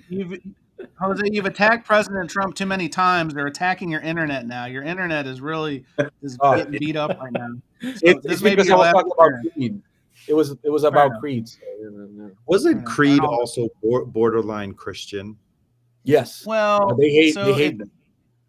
so here's the thing. I saw behind the music. Behind the music. He Yeah, was going to school to be a priest. he was, but it's also very similar to the album Jason showed, Throwing Copper. Is they like to dabble in the spiritual nature, and the lyrics were clearly an homage to trying to chase like spirituality and some type of religious like pursuit without necessarily saying that. So yes, but Scott Stapp's been all over the place. He was going to be a preacher, then he was a rock star, then he was a bad rock star, then he was at the And he was Cowboys game Buttrock. flying with Eagles, and yeah, it's a. Then he cut his hair. Then he cut his hair. It's been a colorful career, but we've got a lot of interesting comments from the gal. I'm going to read a couple before we continue. I have to say this because this feels like an attack. JSLAZ74 says of everyone on the panel, I'd pick Chance as wearing bedazzled jeans at one time. Sorry, Chance. Um, I got to be honest. I never had the bedazzled jeans. I know people who did. But not me. I stuck to my Levi's and my Tommy Hilfigers. I got to be honest. Now, Kevin, for me, myself, and my vinyl says I worked at Macy's in the late 2000s. I sold plenty of Ed Hardy and Affliction T-shirts for $70. Men with gauges in their ears were a big thing. That's true. There was a lot of piercings. I think that were part of the butt rock movement. And then Elliot Cruz, Elliot, I hate to say this one. This may not be your show, my friend. He says, "What the heck is butt rock?" I think Elliot, this is one of those shows you're gonna have to scrub so clean because this is so dirty that this is a period of music that you probably were oblivious to and probably for the best. But this is it was tough. And Sean, the Vinyl Dream State, puts it perfectly: all butt, no brains. I think that's a fair way Elliot, to do it's it. basically you know how you always want to kill someone when you're in traffic and there's always one asshole in front. It doesn't move when the light hits green. They're probably listening to that shit. That's butt rock. So this is a great story. Vinyl and Kicks 86 says Scott Stapp got knocked out by one of the members of 311 for being a wannabe tough guy. Totally believe it. Totally believe it. Wow, this is amazing. Wait. Are you telling me Elliot Cruz down there in a little old North Carolina? You've never heard of Ed Hardy? That's nice. He's heard of Matt and Jeff Hardy, the Hardy Boys from Cameron, North Carolina. I guarantee that one. Those guys are living legends. Let's be honest. So, nice. Arnaldo, since you don't own any of this music, this is a tough one. But I got a couple questions. All right. Do you consider Kid Rock butt rock? Because Kid Rock was not on your AI list. Where does Kid Rock? Where does Bob Ritchie fall in the pantheon? Is he butt rock? Is he dad rock? Is he rock at all? I don't know. Where does he fall? Bad music? Oh no! Oh man! Nice. Oh no! Oh no! He's offensive. First of all. Oh well, we're trying to keep it to the music. You know, he is a greasy guy, but yes, he does look like shit. Yeah, I don't know. And yeah, see here, Jason has got a conveniently timed Bob Seger wannabe live album. This is Live Trucker. I believe I have a copy of this, and it was is that Bob Seger font? Yeah, it is. You don't know that? You don't know? No, yeah, maybe go find it. It was a Bob Seger kind of tribute live album in the spirit of his live. Jason, live you have no idea how fortunate I think I am by not knowing anything about Kid Rock. Like I consider myself like among the privileged in the world that doesn't know anything about Kid Rock, apart from that horrible piece of shit cover from Sweet Home Alabama that was everywhere apparently when I was a kid. So see if I can find the picture for Jose to do it justice. Here we go. Right, there you go. Yeah, see, look. So you got Live Bullet and you got Live Trucker. All right, I'm writing it down so I never listen to any of those. So Jose, I'm going to hit you with some real knowledge. So Bob Seger was the Silver Bullet Band, right? That was his backing band. Yeah. You know what Kid Rock's backing band was? The Asshole Band. No, but it was the trucker, like the Mad Trucker Band or something like that. Oh, all right. Oh my gosh, almost the same. I'm just, you had Joe C. Do I have to go get my autographed Kid Rock album? I think I've shown it. No, you don't have to. We'll just do this. We'll just share it. Yeah. $200. Facebook Marketplace. I hope to God when there's a new president in the United States, that shit will be the $5 bill. And that's my only hope for this new administration. Wow. Jefferson's going in hard. Meth head plagiarist worth daddy issues. Wow. So this is a good one. So we got to put respect on Ed Hardy's name. So John Bitbop Boom is here. He said Ed Hardy was an old school tattoo artist, real American rebel. The fashion line came out well after he died, exploited his name. Okay, so that's something I did not know, but it makes sense because I think the artwork is in the style of the old tattoos of the. Well, all due respect, Mr. Hardy, go fuck yourself. No. But Wow. So Arnaldo owns no butt rock. It's not, I'm assuming Jose owns no. I mean, Jose, you don't have. I don't even own a Bad Company record. Oh, neither. Not even proto butt rock. Wow. Well, Jose, I do have some good news for you. Jose, this is what we call the good news. Kimbo says, Jose, Bob Seger, and Kid Rock VCLT coming your way, coming at you. It is going to be Hanukkah in a few days, so if you want to hit me out with something, Chance, like I already told you, if I ever go to Walmart and there's that Creed greatest hits I would buy it. I don't know how much it is, but I would Well, buy it. Jose, it's funny you said that because I didn't pull that album, but I might Mhm. have pulled a couple Butt Rocker albums. You guys want to see them? Is this the time? It is. Because you guys won't Ooh, believe, but this album, this isn't the Kraft reissue, guys. This is 1999 original pressing of oh. Human Clay. I mean, guys, There it were doesn't still there were still two towers when that shit came out. it doesn't get more butt rock than this. And you know what's funny, Jose? How much do you think this album Wow, was going for prior to that reissue coming out a couple years ago? Give me a ballpark figure? $100. Yes, like $150. I found this for Right. $20 on a record store once, but yes. Wow. So You overpaid. Wait, what other songs then rather than with arms Take Me wide Higher. open? No, Take Me Higher. you've got Higher. You've got. I mean, Jose, do I need to read the track list? Yeah, Because with Arms Wide Open, Jose, isn't that what your first dance song was with Mrs. Jose? With Arms Wide Open. that's how I lose my virginity with, you know. I was not I gonna say thought it. Oh so. my gosh. I was not I gonna say thought it. so. I mean, Jose, how could you forget the Faceless Man? I mean, that's a beautiful song, Faceless I, Man. that was my Briss song, you know. And the clocks are melting. This is like a bad Salvador Dali ripoff artwork here. So. That was my wedding song. Now the other one I'm going to show, I could have showed a litany. You guys, I mean, it's hard to believe I've got so much butt rock, but this is my favorite Shinedown album. This is The Sound of Madness. Whoa, what is that? This is friend of the show Nick Perry played guitar on this album. This is a Jose, you ready? Walmart exclusive variant because look at all that splatter.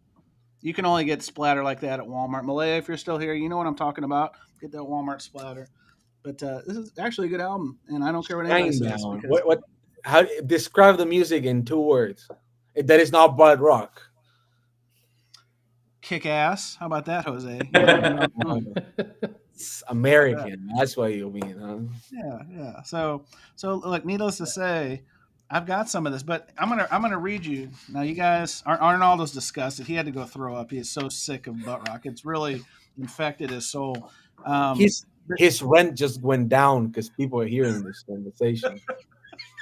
They're knocking at his doors, asking him to move. They're like, "It's time to move, guys." Butt rock that was the last straw. Forget the Christmas tree. Forget anything else. So Yeah. I'm going to read some songs because these are what I would consider butt rock anthems, and tell me if you guys disagree. I think the number one butt rock anthem of all time is Nickelback. How You Remind Me. Am I wrong? Could I be. mean, okay. Well, then I put number two, Creed, Higher, which we just got done talking about. And Well, homage to. Well, go ahead, Jose. I would put Contesters One Last Breath as the greatest Creed butt rock song. That would be my Jose. Literally, this may be your last live stream. They are literally chomping at your internet. yeah. So I'm sure you guys have heard the term cock rock. I'm talking Motley Crue, Poison. You got that '80s kind of hair. So this is an homage. It's by the great band Buckcherry and Josh Todd, the lead singer. A song called "Crazy Bitch." It's a favorite when you go to the Gentleman's Club. It's I think they literally play it 400 times. Yes. Oh, Dylan Noble Records is here, and he knows. Listen, if you don't, this guy knows about rock. Come on, Dylan. Dylan's got a whole. Dylan, don't you have a section in the Noble Records store that is just butt rock? I mean, it's just like it's filled. Nobody's taking it. I don't know why. But then you've got Jose. Here's a classic for you: "Puddle of Mud." She fucking hates me. Remember that classic song? I only know that video of the guy singing the Nirvana song that sounds like shit. You know that video? No, I don't know this video. Well, I'm gonna send it to you after this. Oh, Jose, I hope it's not like the Chuck Berry pee tape because you sent that to us, and that was intense. I got to be honest. And it was real. It was real. I mean, it was really intense. I'm going to be honest. But who can forget some more of the classics from our friends? Saving Abel, Addicted, Stone Sour, which is a band I actually kind of like, Through Glass, 3 Days Grace, Just Like You, and then Malaya already stole this one from me, but I'm glad to see it in the chat. Malaya, this is arguably the worst song that has ever been written in recorded time by the band Hinder. What is Lips this? of an Angel. Jose, if you want to literally find something, hide all the sharp objects, put the knives, the scissors, You do have a knife the here. tweezers. I mean, no, if you put on Hinder Lips of an Angel, you will literally want to end your life immediately. It is so bad. But You know, I keep in this drawer one what is that? What is it? Un lempira from Honduras and a knife. That's all I keep on a drawer that I have here.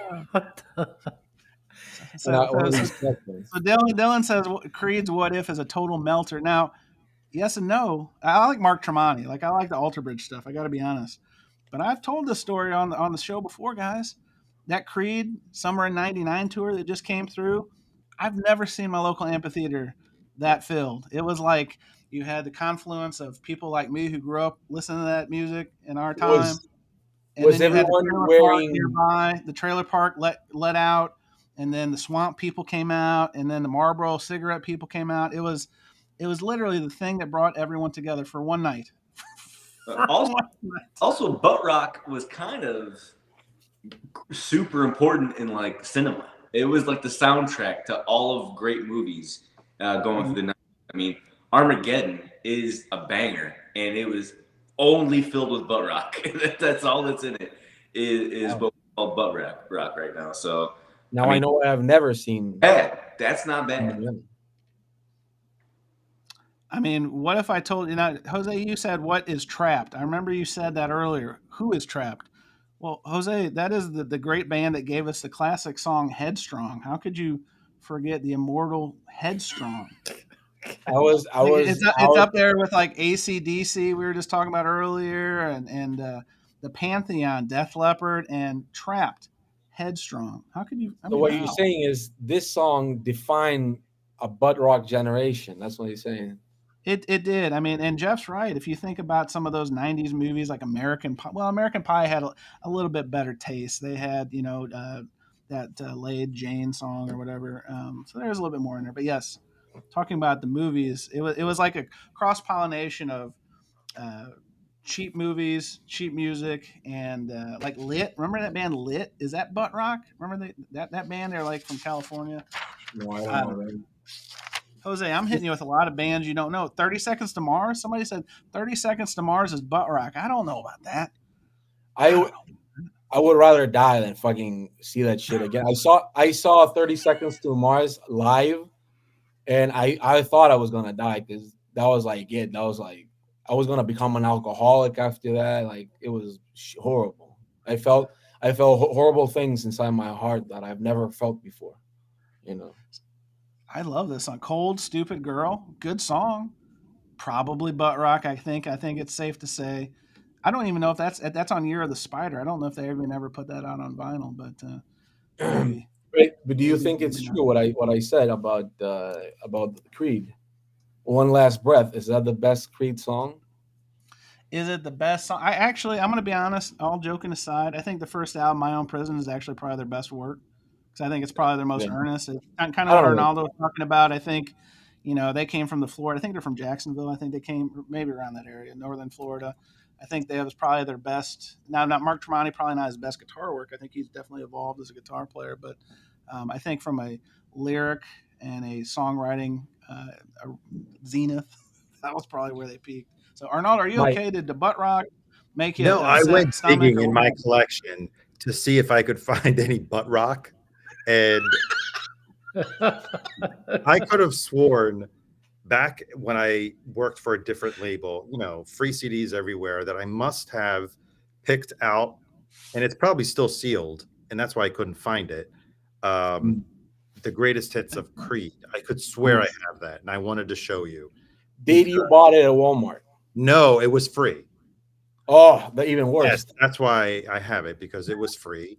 I worked at the label at the time, and I'm pretty sure I have it. I could not find it. It probably got swallowed by, all my other records. Are you saying that Chance had a visit at your house lately? That's why? Maybe, yeah. Maybe and I could swear it was like a digipack.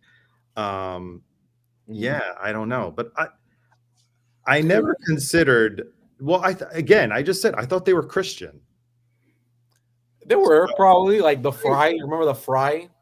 indie Oh butt yeah. rock. Yeah. But Indie. they were more pop, the Fry. Yeah, but they were indie butt rock, I would say. Yeah, well, indie. That's a stretch. No, So anyone else remember this band, Default? They were a Canadian band. I do remember. They had that song "Wasting My Time." Anyone? Bueller? Before my time. Before my Bueller? time. Wow.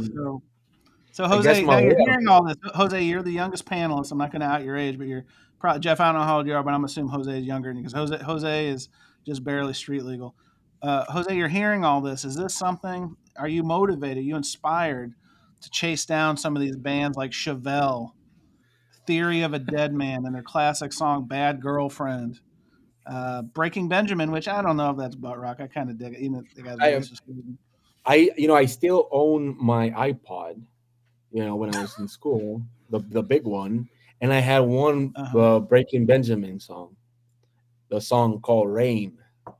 I'm not afraid to say it. Thought this song was interesting, I guess. It was like a nursery rhyme, right? Rain, rain, go away. Yeah.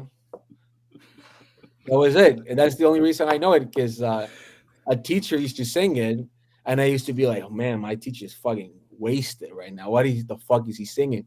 And I wrote the lyrics on a piece of paper, and then I went home to my computer. I booted it up, all right, and then I put the lyrics, and it Breaking Benjamin came up. So that's the only song I know. But every time I try to listen to other songs by them, it sounds like people in jeans playing rock. So I don't know. Like, oh man, Jose Malaya is upset with you. Breaking Benjamin is the shit. Calling them butt rock is an insult. So Malaya, I'm going to give you Jose's I'm not address. calling them that. Send him some nasty gram. Unbelievable. I don't know any Papa Roach song. I only know that Smooth Criminal song, and that's way too many songs That's to know. no. That is not Papa Roach. Is that not Papa Roach? Who the fuck sings that? Who sings that? Alien Ant Farm. Oh my gosh. Oh, even worse. Do you remember that fucking band? That was so horrible. My God, that was like, what? Why did that band existed? Wow. What was the Papa Roach song that everybody Papa knew? Roach was Last Resort. This is my last. Yes. So Jose, before I gotta stop you there, Jose. Before I gotta take a deep breath, my last breath, like Creed says, and I'm gonna play this video, and this is for the people watching. I'll have to cut this out because I'm sure I'll get a copyright on this. But nothing encapsulates butt rock more. I found this video from this gentleman, and it's the channel 7 Dads TV. I've never saw it until today, but I'm gonna play this for you guys, and it's pretty miraculous. You ready for this? Hold on to your butts. You ready? Breaking Benjamin, Theory of a Dead Man, 5 Finger Death Punch. 3 Days Grace, Papa Roach, Seether, Buck Cherry. Only real music, brother. None of that pussy ass bullspit. Oh no. Listening to Metallica makes you gay? And I'm the biggest queer you'll ever meet. I love blaring Avenged Sevenfold in my 2008 Impala that I still owe money on. My band, Toxic Waste, we just dropped our first album, Buck Wild. But everyone can't wait for our next album, Diaries of a Savage, live from the VFW. Welcome home. Oh my God. For my 12th birthday, my dad got me a pack of smokes with Buzz Balance too and said, "Hey, smoke up, you little fucking bitch." It's ironic that Linkin Park's hybrid theory is the reason I didn't kill myself. If getting drunk and popping Xanax was an Olympic sport, my bartender girlfriend would win gold every fucking year. System of a Down is kind of like the Beatles, but for guys with assault charges. Listening to Shinedown is like listening to an opera in a trailer park. My bartender girlfriend cheated on me once, but I forgave her because she was drugged. Sometimes I'll throw on Headstrong by Trap right before I get into a fist fight with my bartender girlfriend. Wait. That She voice beat my sounds ass exactly last like time, but Pumpkin this time I Minor. think I got her. Jeremy! Lisa, what the fuck? I'm shooting a music video. I don't give a fuck! What the fuck? I thought you picked up a shift tonight. You haven't called since last night. I wanted to know if you're still mad about that fight. Wow. And that's where it goes. It went off the rails. Man. Jens, please. I beg you, please play that video. 30 seconds, please. Hang on. Please. You sent this in the private chat? It's Buttrock related. It's the Puddle of Jose, Mud. hang on. It's gonna be beautiful. Just 30 seconds. Count. It's gonna be beautiful. Just as he sings. Just like when he sings. All right. Hang Jose, since I like you, let me get it. Hang on. I got to get it queued up. Let me. It's a live. No one's. You're not gonna get no hits. Hey, it's like listen. Wes Scanlon needs as much money as possible, so this may be close. All right, let me get it queued up. This is for Jose. Jose, I don't take requests often on this show, but we're gonna do. It's only been this and that video of somebody kicking someone's in the face that I've ever asked you. There you go. All right, hang on. All right, here. Jose, I don't even know what to say. Oh man. I will say that's the only what is it? Jeff, that's applauding. That's the only song by Puddle of Mud I've ever heard in my life. Jeff, we normally don't do this. It's better than I could do. It's pretty good. That was some horrible stuff. I love the video. Jose, where did you find something? Because I wouldn't even have known on my radar that Puddle of Mud attempted to cover Nirvana. No, it was everywhere. I saw like everybody was talking about that live. It's been some years now, but I mean, you could sing that song like lower register. Like you don't have to fucking yell at shit. Like I think they never rehearsed it and they would just play it live with some bongos. Oh, no, Kimbo, that was not Stone Temple Pilots. Kimbo, how dare you? How dare you, Kimbo? How dare you? I can't believe this. Wow. And again, I don't know any Puddle of Mud songs, so that's the only reference I have. So I've got two more things, and we'll put Buttrock to dead, I promise, and then we'll show holiday records. That's how we'll finish out the show. So I was watching something, and they said that Buttrock is coming back with new artists, and of course I thought, who in the hell would be stupid enough to try? And apparently there's a musician, and Arnaldo, you may have heard this name, Hardy. Are you familiar with this gentleman, Hardy? Who is Ed Hardy? Not Ed Hardy, but he's ghost rock. He's written some songs in country, and he kind of blends genres. The new Nickelback album, which is live from Nashville, has on a your track. label. Yes, has a track with Hardy. See, so and I was asking the people, I was like, "Who's Hardy?" It's like, you don't know Hardy? He's huge. Apparently, he is. Is he a writer? Arnaldo's apartment, there is 0.0 evidence of Buttrock, so of course he doesn't know. Come on. And then Arnaldo, this one I do have. This is a direct question. I think you'll get this one, or Rojas might know this one. I know we already talked about Bad Company as probably the origins of Buttrock, and I'm glad we've unearthed that. But before that, do you guys remember that band, The Heights, with Jamie Rivers or Jamie? It was like a made-for-TV band, and they had that. The Heights. How do you talk to an angel? Does anyone remember that song? To me, you guys don't remember that? No. Jason Rojas, you had to remember this. Was it on a WB? No, it was on He was on 90210, and he was the guy. He was the one who slapped Donna Martin around, and then he had to leave. I remember now. There was, and they gave him a spin-off show called The Heights. He used to wear a leather jacket, and he was the rocker. He was the musician on the show. He was kind of the rocker, yeah. He was not Jake, the other guy.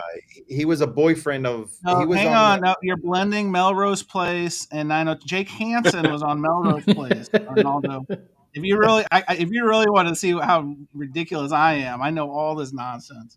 But let me see if I can find this. Let's see.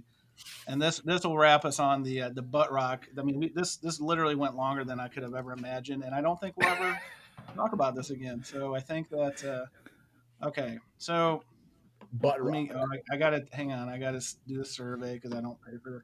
All right. Wait. I want to know something. Is the Buttrock? No, I tend to disagree with what Dylan just said. No way. Oh no! This is heresy. No. This is heresy, Dylan. It's too late. How many of those Voice of America records have you been smelling? This is no. We can't deal with this. No. Are you telling me that you think 4 nice Jewish guys invented that shit? You can't say that. All right, so I'm gonna play like a quick segment of this, and then you guys will remember this when I start playing it. I hope, and if not, then I really need to evaluate my life. Hang on a second. Let me go here. All right, you ready for this? Here we go. In Jose, it's just like that album you showed, Incredible. So anyway, well, all right. So I think we've Civil Records literally. is throwing some shade on Kiss, man. We got Oh to no! take We Dylan. We don't want to have a transatlantic issue with the Kiss. Oh my God, Creed is light years better than Kiss. Oh my gosh. Oh no. Wow, you heard it here on Surface Noise. You know, Nervous Noble noise right is here. the Dylan man. heel turn is in full effect. No, that's impossible. You can't say that type of shit. You know why? No Buttrock has ever come out of New York City. Well, that's what you think, but Can you say that Have you ever one been of to those Long artists have come out of New York City? Oh, hang Well, on. Now I can't maybe say- Long Island. Have you been to Long Island? Like, Yeah. Where is Theory of a I Dead Man? technically live in Long Island. Oh, there might be some butt rock bands. I don't think there's any Buttrock from New York City. We're talking New York City I'm problem. gonna Google that shit. Ooh. Butt rock from New York. Jose, look it up. New York City butt rock. Hang on, we got The history of butt rock. Alternative rock groups from New York. No, it doesn't. Arnaldo may be onto something. Here Because we go. New Yorkers have better taste than Buttrock. Wow. Well, Come on. Where is produces the Ramones cannot produce any Buttrock. Well, I'm gonna say that Canada has a lot of butt rock. Canada seems to have a lot of butt rock. Arnaldo, the Dylan heel turn is complete. Look at this one. Bad Company is better than Kiss. Oh no. Well, Jason, can you pull up the cover, the album that you had? Okay, what's the first word that you read on there? I read. It doesn't say butt. It doesn't say butt bad. rock. It says bad. Jeff's got some Bad Company too. He's the one that brought Bad Company. Straight shooter, which I am. I'm a straight shooter, and Bad Company is much better than Kiss. I have to agree. Oh no! No. I don't know how Bad Company sounds, but I don't want to find out. Okay, apart from Black Sabbath, no good group has had a song with their own name. That's not true. Like who? Jose, what's your answer? I used to be good with this shit. I used to be good with this. I used to be good with another one, Iron Maiden. That would be one. Oh, Iron Maiden. Wow. Oh, Jason for the steal. Jason for the steal. Look at that. Unbelievable. Let me see. Oh, apparently Bad Company has a song called Bad Company. That's exactly what I'm saying. Jose, you're not paying attention.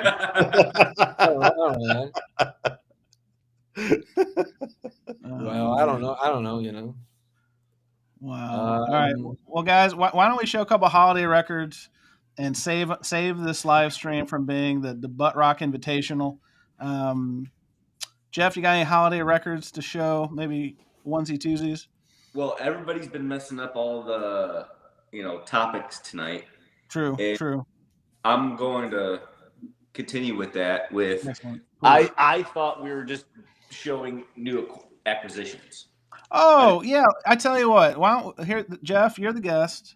Why don't we pivot? This is what we call a pivot on the big show. Let's just show a couple pickups, from new pickups, and then we can save holiday. Actually, I'll give it to Spin. Spins can walk everyone through the holiday pickups next week. So Jeff, you are the guest.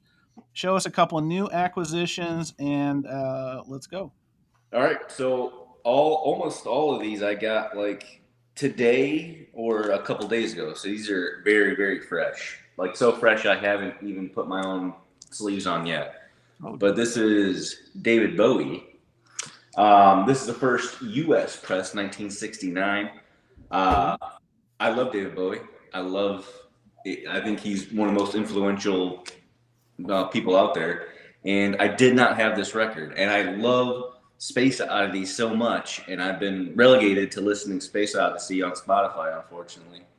And just because I couldn't get my hands on one of these, at least play it clean enough to where I was happy with it. And I was lucky enough to grab this one from a guy up here in North Charleston, and I live in Somerville, so I'm super close to him. It was pretty cool. I want to go. This is by happenstance. If you want to talk about Buttrock, proto Buttrock, which is what I'm more interested in, I just got this REO Speedwagon riding the storm out. Is that your receipt? And how old was the clerk that wrote that receipt? Was that Elliot Cruz? Are you still here? Was that Elliot that wrote that ticket? No, all of us cool young kids, we're into this. So, you know, I love REO Speedwagon. I have very fond memories of riding in the car with my father, begging him to play 157 Riverside Avenue, basically over and over and over again on repeat. I loved it so much. This is an upgraded copy for me because it's a gold stamp promo, but just got this one. Pumped to have it. Not incredibly expensive, but I was pumped. Speaking of AC/DC, another upgraded copy for me. Any chance I can get a promo copy, I'm going to do it. So I upgraded my Dirty Deeds with a promo. I thought this was cool because it got the timing strip and the stamp. Yeah. So anything that tells me it's a promo, I want more of it on there. And it's great that Dylan is on because all of these came from his Whatnot streams. So nice. If you have not been on Whatnot to see Dylan's VOA collection that he is selling, and you're not local to his shop, get on Whatnot because holy smokes. I love me to overpay some stuff. Yeah, the Voice of America record collection is absolutely phenomenal. So this is Cactus Restrictions. This is the last Cactus record I needed, actually, because I wanted promos of all the Cactus albums, and I never had, I couldn't find a promo of Restrictions. Now, if we want to get technical and be a jerk, this isn't like a white label promo or anything. To me, in my mind, every single one of these records are promos because a promo to me is a record that was issued to a radio station to play for the masses, right? So the first time that somebody may have heard Cactus Restrictions was off this record. That's a promo to me. I don't need, it doesn't have to be official. These are all promos. This went to a radio station. So what you're saying it doesn't have to be water to be water. No, H2O. All right. It could be Dr. Pepper. Yeah, 2 hydrogen and 1 oxygen. You got one. So that rounds out my Cactus thing. So I got a couple library records from him. I don't have any. These are my first library records. I'm just getting into it. I'm sure it's going to be a crazy rabbit hole that is going to suck up a ton of my time and money, but I'm just diving into it now, seeing how it goes. KPM seems like a good one. Sean, Vinyl Dreams gives you props on that.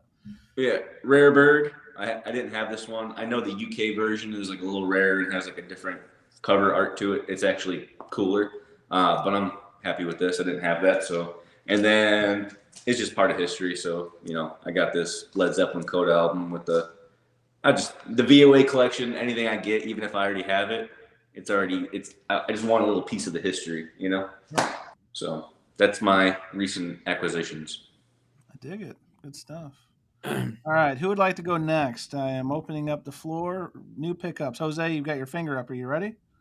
Yes, because I'll go after because I have to leave after this. So, somebody else goes, and then I'll go. All right, Jason, Arnaldo, who's ready? All right, Jose, you'll be proud of me because I did my first trade. All right, I was very sick, and I actually trade. Would you do it on Discogs or in person? No, I went to Captured Tracks, your favorite store. Yeah. And I texted Arnaldo, you when I was got there. music for the Arnaldo's trade. All right. And I was very strategic.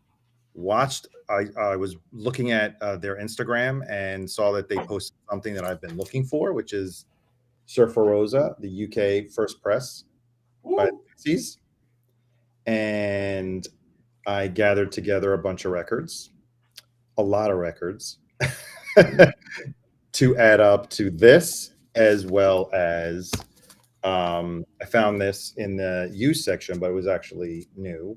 Dave Gilmour's "Luck and Strange." I liked. I thought I was not gonna listen to that record, but It's actually good. I really liked no, it. what I was gonna say is that there's a track with his daughter, His daughter, yeah. and I Romy. thought it was great. I thought that song was really Yeah, pretty. it's a good album. I had streamed it and I already liked it, so I figured, you know, why not pick it up? Because I had traded in more money like above the Pixies, so I figured, okay. And then I took advantage, I hope you guys did too, of the sale on the Universal You Discover. I think they're still running a 30% off. So I stocked up on a couple of jazz records, namely Pharoah Sanders' Black Unity. I have that. I know everybody does except for me. Themby. Is that the crazy Verve? one. What's that? Is that the Verve? Yeah, these actually, I was very surprised. So I'm slowly walking back the bad rap that Third Man gets. Oh, Yeah, wow. That's they breaking both news. have a very, very slight warp. That's a hallmark of the Third Man Press. But at least they sound pretty good. Actually, Character warp. they were very quiet. And then to round off the jazz from Universal, been wanting to get this for a while. Love this album, Juju by Wayne Shorter.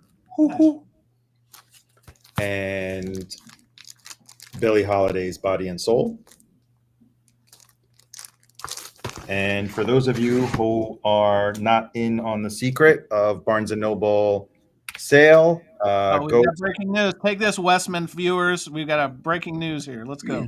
Go to your local Barnes & Noble. There are plenty of box sets. You have to ask them to ring it up. 75% off.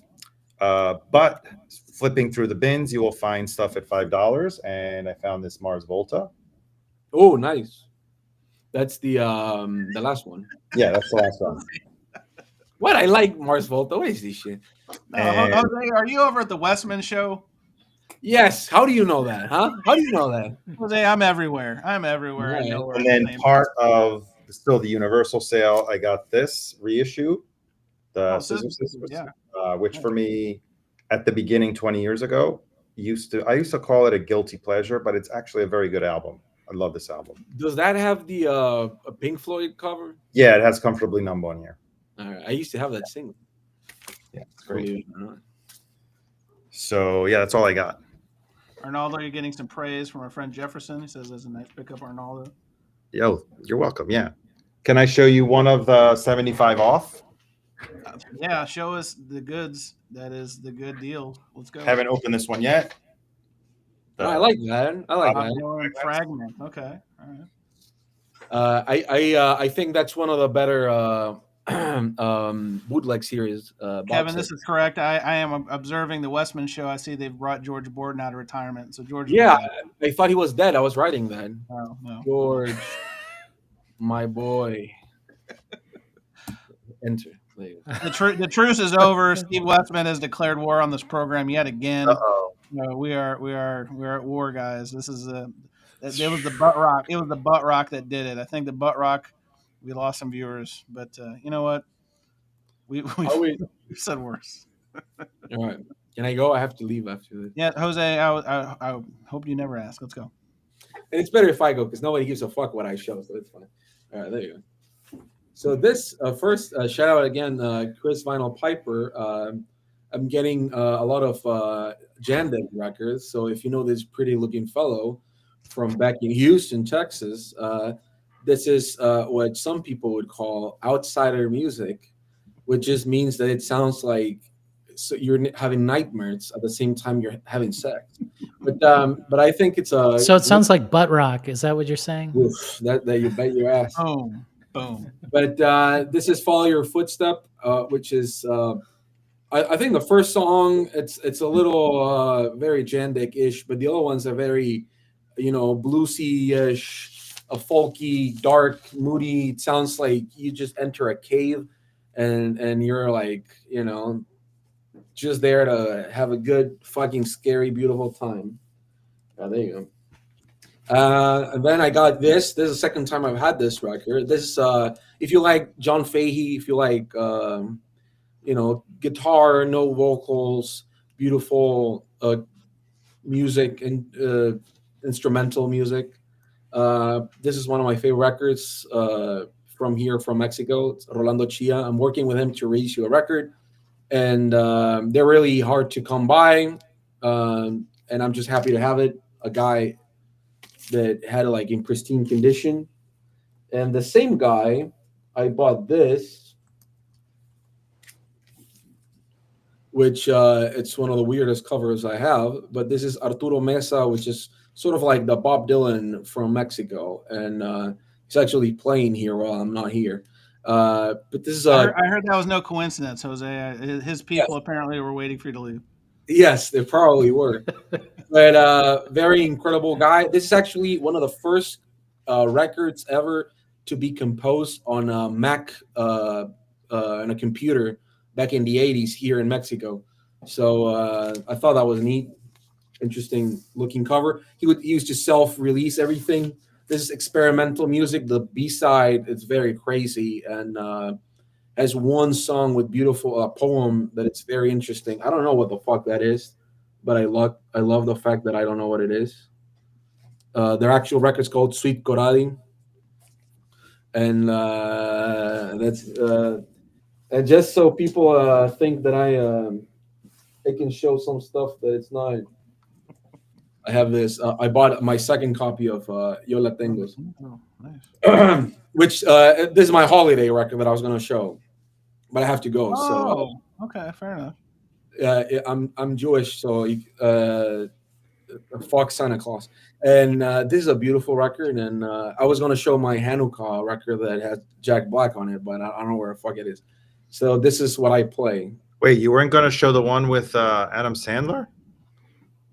Well, I already showed that one. You want me to show that one? I can do that. No, nobody wants that, Jose. That was just a fair question. That's some Bud comedy, huh? Bud comedy. There you go. But comedy, yeah, new genre. But if anybody here likes very soft and then very noisy and very beautiful at the same time rocking bands, I think Yo La Tengo, it's top 3 bands from the U.S.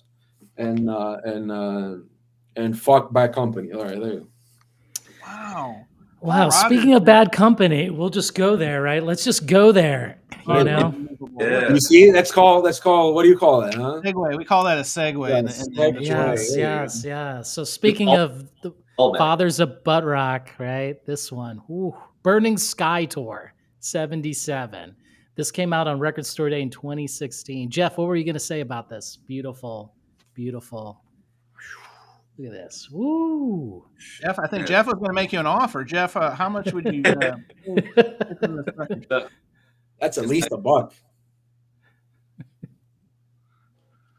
right. Man. I like it. And then I'll show 2 more. Like we'll save the best one for Jose if he'll stay. I'll save this for that. Released in 2008, but it was never released on vinyl until this year. Juliana Hatfield, and this is her record, How to Walk Away.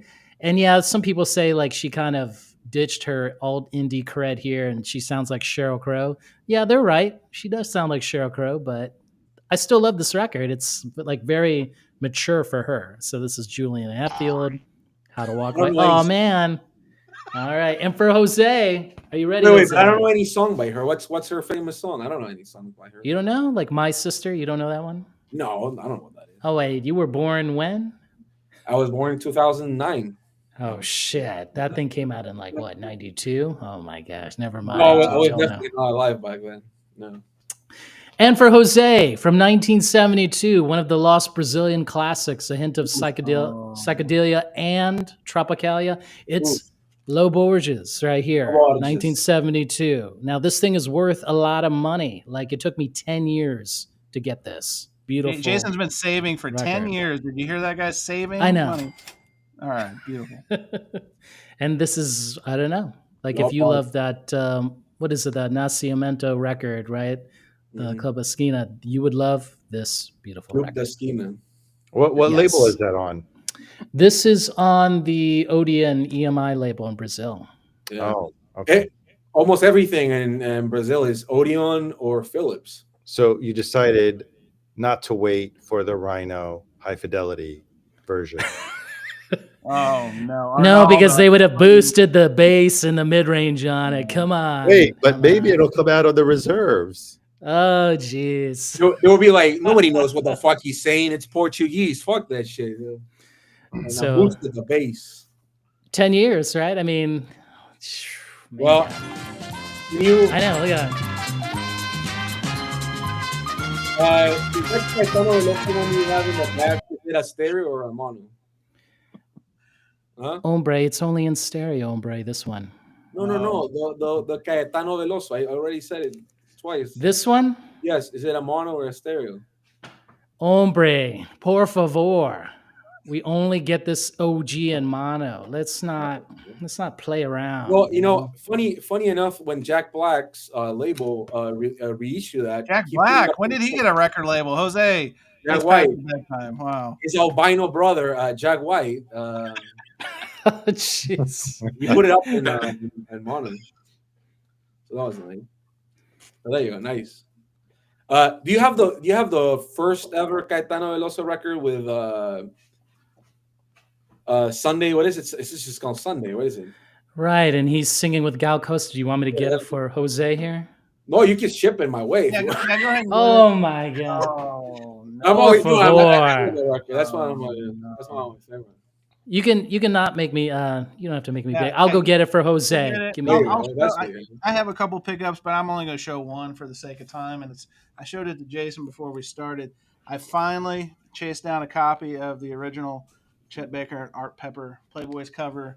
As you can see, we have some masking tape, which is going to stay here because That's I a think very Buttrock cover, by the way. well, this is the ultimate Buttrock cover. I think this is the birth of Buttrock, probably even before Bad Company. But I want to thank the Academy, but then also we have a nice mailing label, and this came from the collection of Mr. and Mrs. Walter C. Brooks from Cincinnati. So I'd like to thank you for allowing me to chase this down because I have a couple different represses of this in different forms, but I have been looking for this cover for. And you found it at the garage sale for $1? I wish that would have been delightful, but no, it was a few more. It was a few more dollars, but now I feel pretty good, and I can move on to the next pursuit. So, and it sounds pretty good. I got to be honest with you, it's mono. And, Oof. This is the best record anybody showed today. This oh, what you thanks, Jose. Thanks, Jose. It's, I- if you're telling me the Creed record was not the best record, Jose, we're not friends. Come on. No. We showed multiple Bad Company records. Come on. Yeah, I mean, come on. I know, this right? is full of Bad Company. This is the most Bad Company we'll ever show, I think. I'd rather dip my balls on acid than listen to Bad Company, but that Gal Costa record, Holy shit. but that Wow. Gal Costa record is very beautiful. Jose, Oh, you heard it Jason, here, tell us folks. tell us about this record. What are you holding up? Let Jose introduce it. Jose, what am I showing? That's the first Gal Costa record with Caetano Veloso. Most people in the U.S. that don't know any, they only know like the danceable type shit from Brazil. Really missing on some really beautiful records. And I would say that Caetano Veloso record and that Gal Costa record, it's one of the most beautiful ones. The lyrics are very nice. I would say that record is as a Sunday record as Velvet Underground and Nico's. It's just a beautiful record to listen to in the morning, have a nice cup of coffee, and avoid thinking about Bad Company or Creed. That's what I was. George Takei, what was that again? Oh my. Oh my, indeed. I can't believe Jose went there, but he did. Well, Jason, yeah. those are some strong pickups. I got to be honest. I like. I what bought this see. like 10 years ago, I think. All So right. Oh, this is not a new pickup. Oh no, this is No. This is the new pickup. 10 years for me to get this. Right. But 10 years before, when there was no whatever, VC was living under a rock and buying a lot Fair of enough. butt rock, whatever. When And you Buttrock got it was for in the $5, right? Maybe like 20. Okay. Oh, No, Jose, if you look at Human Head, Yes. They got a huge collection of Brazilian albums. Yes, but like I Yeah. already told Jason, I don't buy Brazilian records in the US because you guys are paying like $100 more than any human being is paying over here. Like I got all my Gal Costa records for like $20 here. Jose, And have you ever heard of this one? This is Marconi no sub Lotaro. reino dos metrosarios. Yeah, is this a good one? I guess. Oh wow, Jose. No, What's that? What's that Shania Twain song? Don't impress me it's much, like if Jose. Is that what we're saying? look, just because it's in Portuguese and it's from Brazil, it's like if I say like, hey, is that I don't know, give me an artist, like any artist, like is that Imagine Dragons record good? I'll be like, no, just because it's in English, it's You not. mean like New Kids on the Block holiday record that I didn't get to show today? So. Oh, ooh. That's the first time I've ever seen that record, but by God, I think it's the last one. Well, All first right. and last, we're about making dreams come true and nightmares perpetuate. So, anyway, Yeah. all right. Well, I think we've not only destroyed the butt rock topic. I'll save yacht rock. I saw yacht rock was a recommended topic. Maybe we'll touch that one another time. Oh, that's Blind Melon Soup. I know that one. By the way, if anybody here has the Blind Melon record that came out in Analog Sparks called Nico, by the way, all right, that it's not Chance, and they want to trade me some shit for that, hit me up. But don't offer me no Bad Company records. I'm going to block you, right? Oh, Jose, Paul Rogers. The estate of Paul Rogers is really just. I'm going to get a lawsuit. There's going to be some libel in my mailbox tomorrow. Just to be Slander. clear, just to be clear, I don't know Bad Company. Like I don't know a single song, but I want to. Jeff, this is like Wolfsbane to Jose right here. Look at it. This for you. Here you go. Got a nice box here in the shrink. Let's go. Ice stickers. Jose, look at that hair. I mean, that's a majestic hair. What a man. I almost went to get my wife beater. He's talking about the white beater shirt. I want to be very clear. Sure. All right. Well, guys, I think it's been a good run. Can we close on one thing? Can we close on one thing? Yes, so I had my company party yesterday. Bad Company. This feels like a humble brag. Let's go. It is, yes. But it's humorous. Fair. And leading up to the party, the invite asked all the employees to vote on superlatives. You had the person that most likely would hit 3 shows in one night, the person that would win Name That Tune, and then the person that is most likely to have a huge physical music collection. Yeah, right. There you go. I like it, Arnaldo. So how does that feel? Is that as good or better than a holiday bonus? Would you say? No. A piece of paper in a frame? No thanks. I got to ask. Yeah. Never know. It's little things. All right. Well, I should self-give myself something, right? Oh, I'm my own boss, so I should self-give something to me. Jose is the vice president of logistics, customer service, and janitorial services for Aurora Central Records. We're going to have a board meeting tomorrow just to invite you, and we're going to reevaluate your standing in the company. By the way, if there's any Buttrock rock, it'll be this shit. Jose, why did you bring a cassette on a vinyl show? Come on. Wow. All right. Well, guys, I think we've not only educated, we've titillated and constipated the vinyl community. I want to thank my guests. First of all, Jason, congratulations on the 10-year-old pursuit. That's always a good thing. Jose, the dream is over, right? The dream is over here. And so much Bad Company that we will be revealed and reviled in the other areas. Maybe there'll be a vinyl tag. Let's do a Bad Company vinyl tag. Any take? Let me know when that hits. Oh, man. All right. Well, I thank my guests. You've seen them before. You'll see them again. It's Jose Moreno Ron, Arnaldo, the channel Fidelius_frequency, Jason Rojas. The channel is, wait for it, Jason Rojas. And then new friend. Hopefully you'll be back again, Jeff. The channel is Vinyl Record Info. I put it in the chat earlier. I'll put it in the show notes. Check them out, Jeff. Great to have you. Thanks, man. Appreciate that. All right. See you guys next time. Next week, Spins Vinyl back at the controls. You'll see some of these faces. And you know the show is over when Jose is bringing out the toy Triceratops. So it's probably a good way to close. I'll see you guys in 2 weeks. And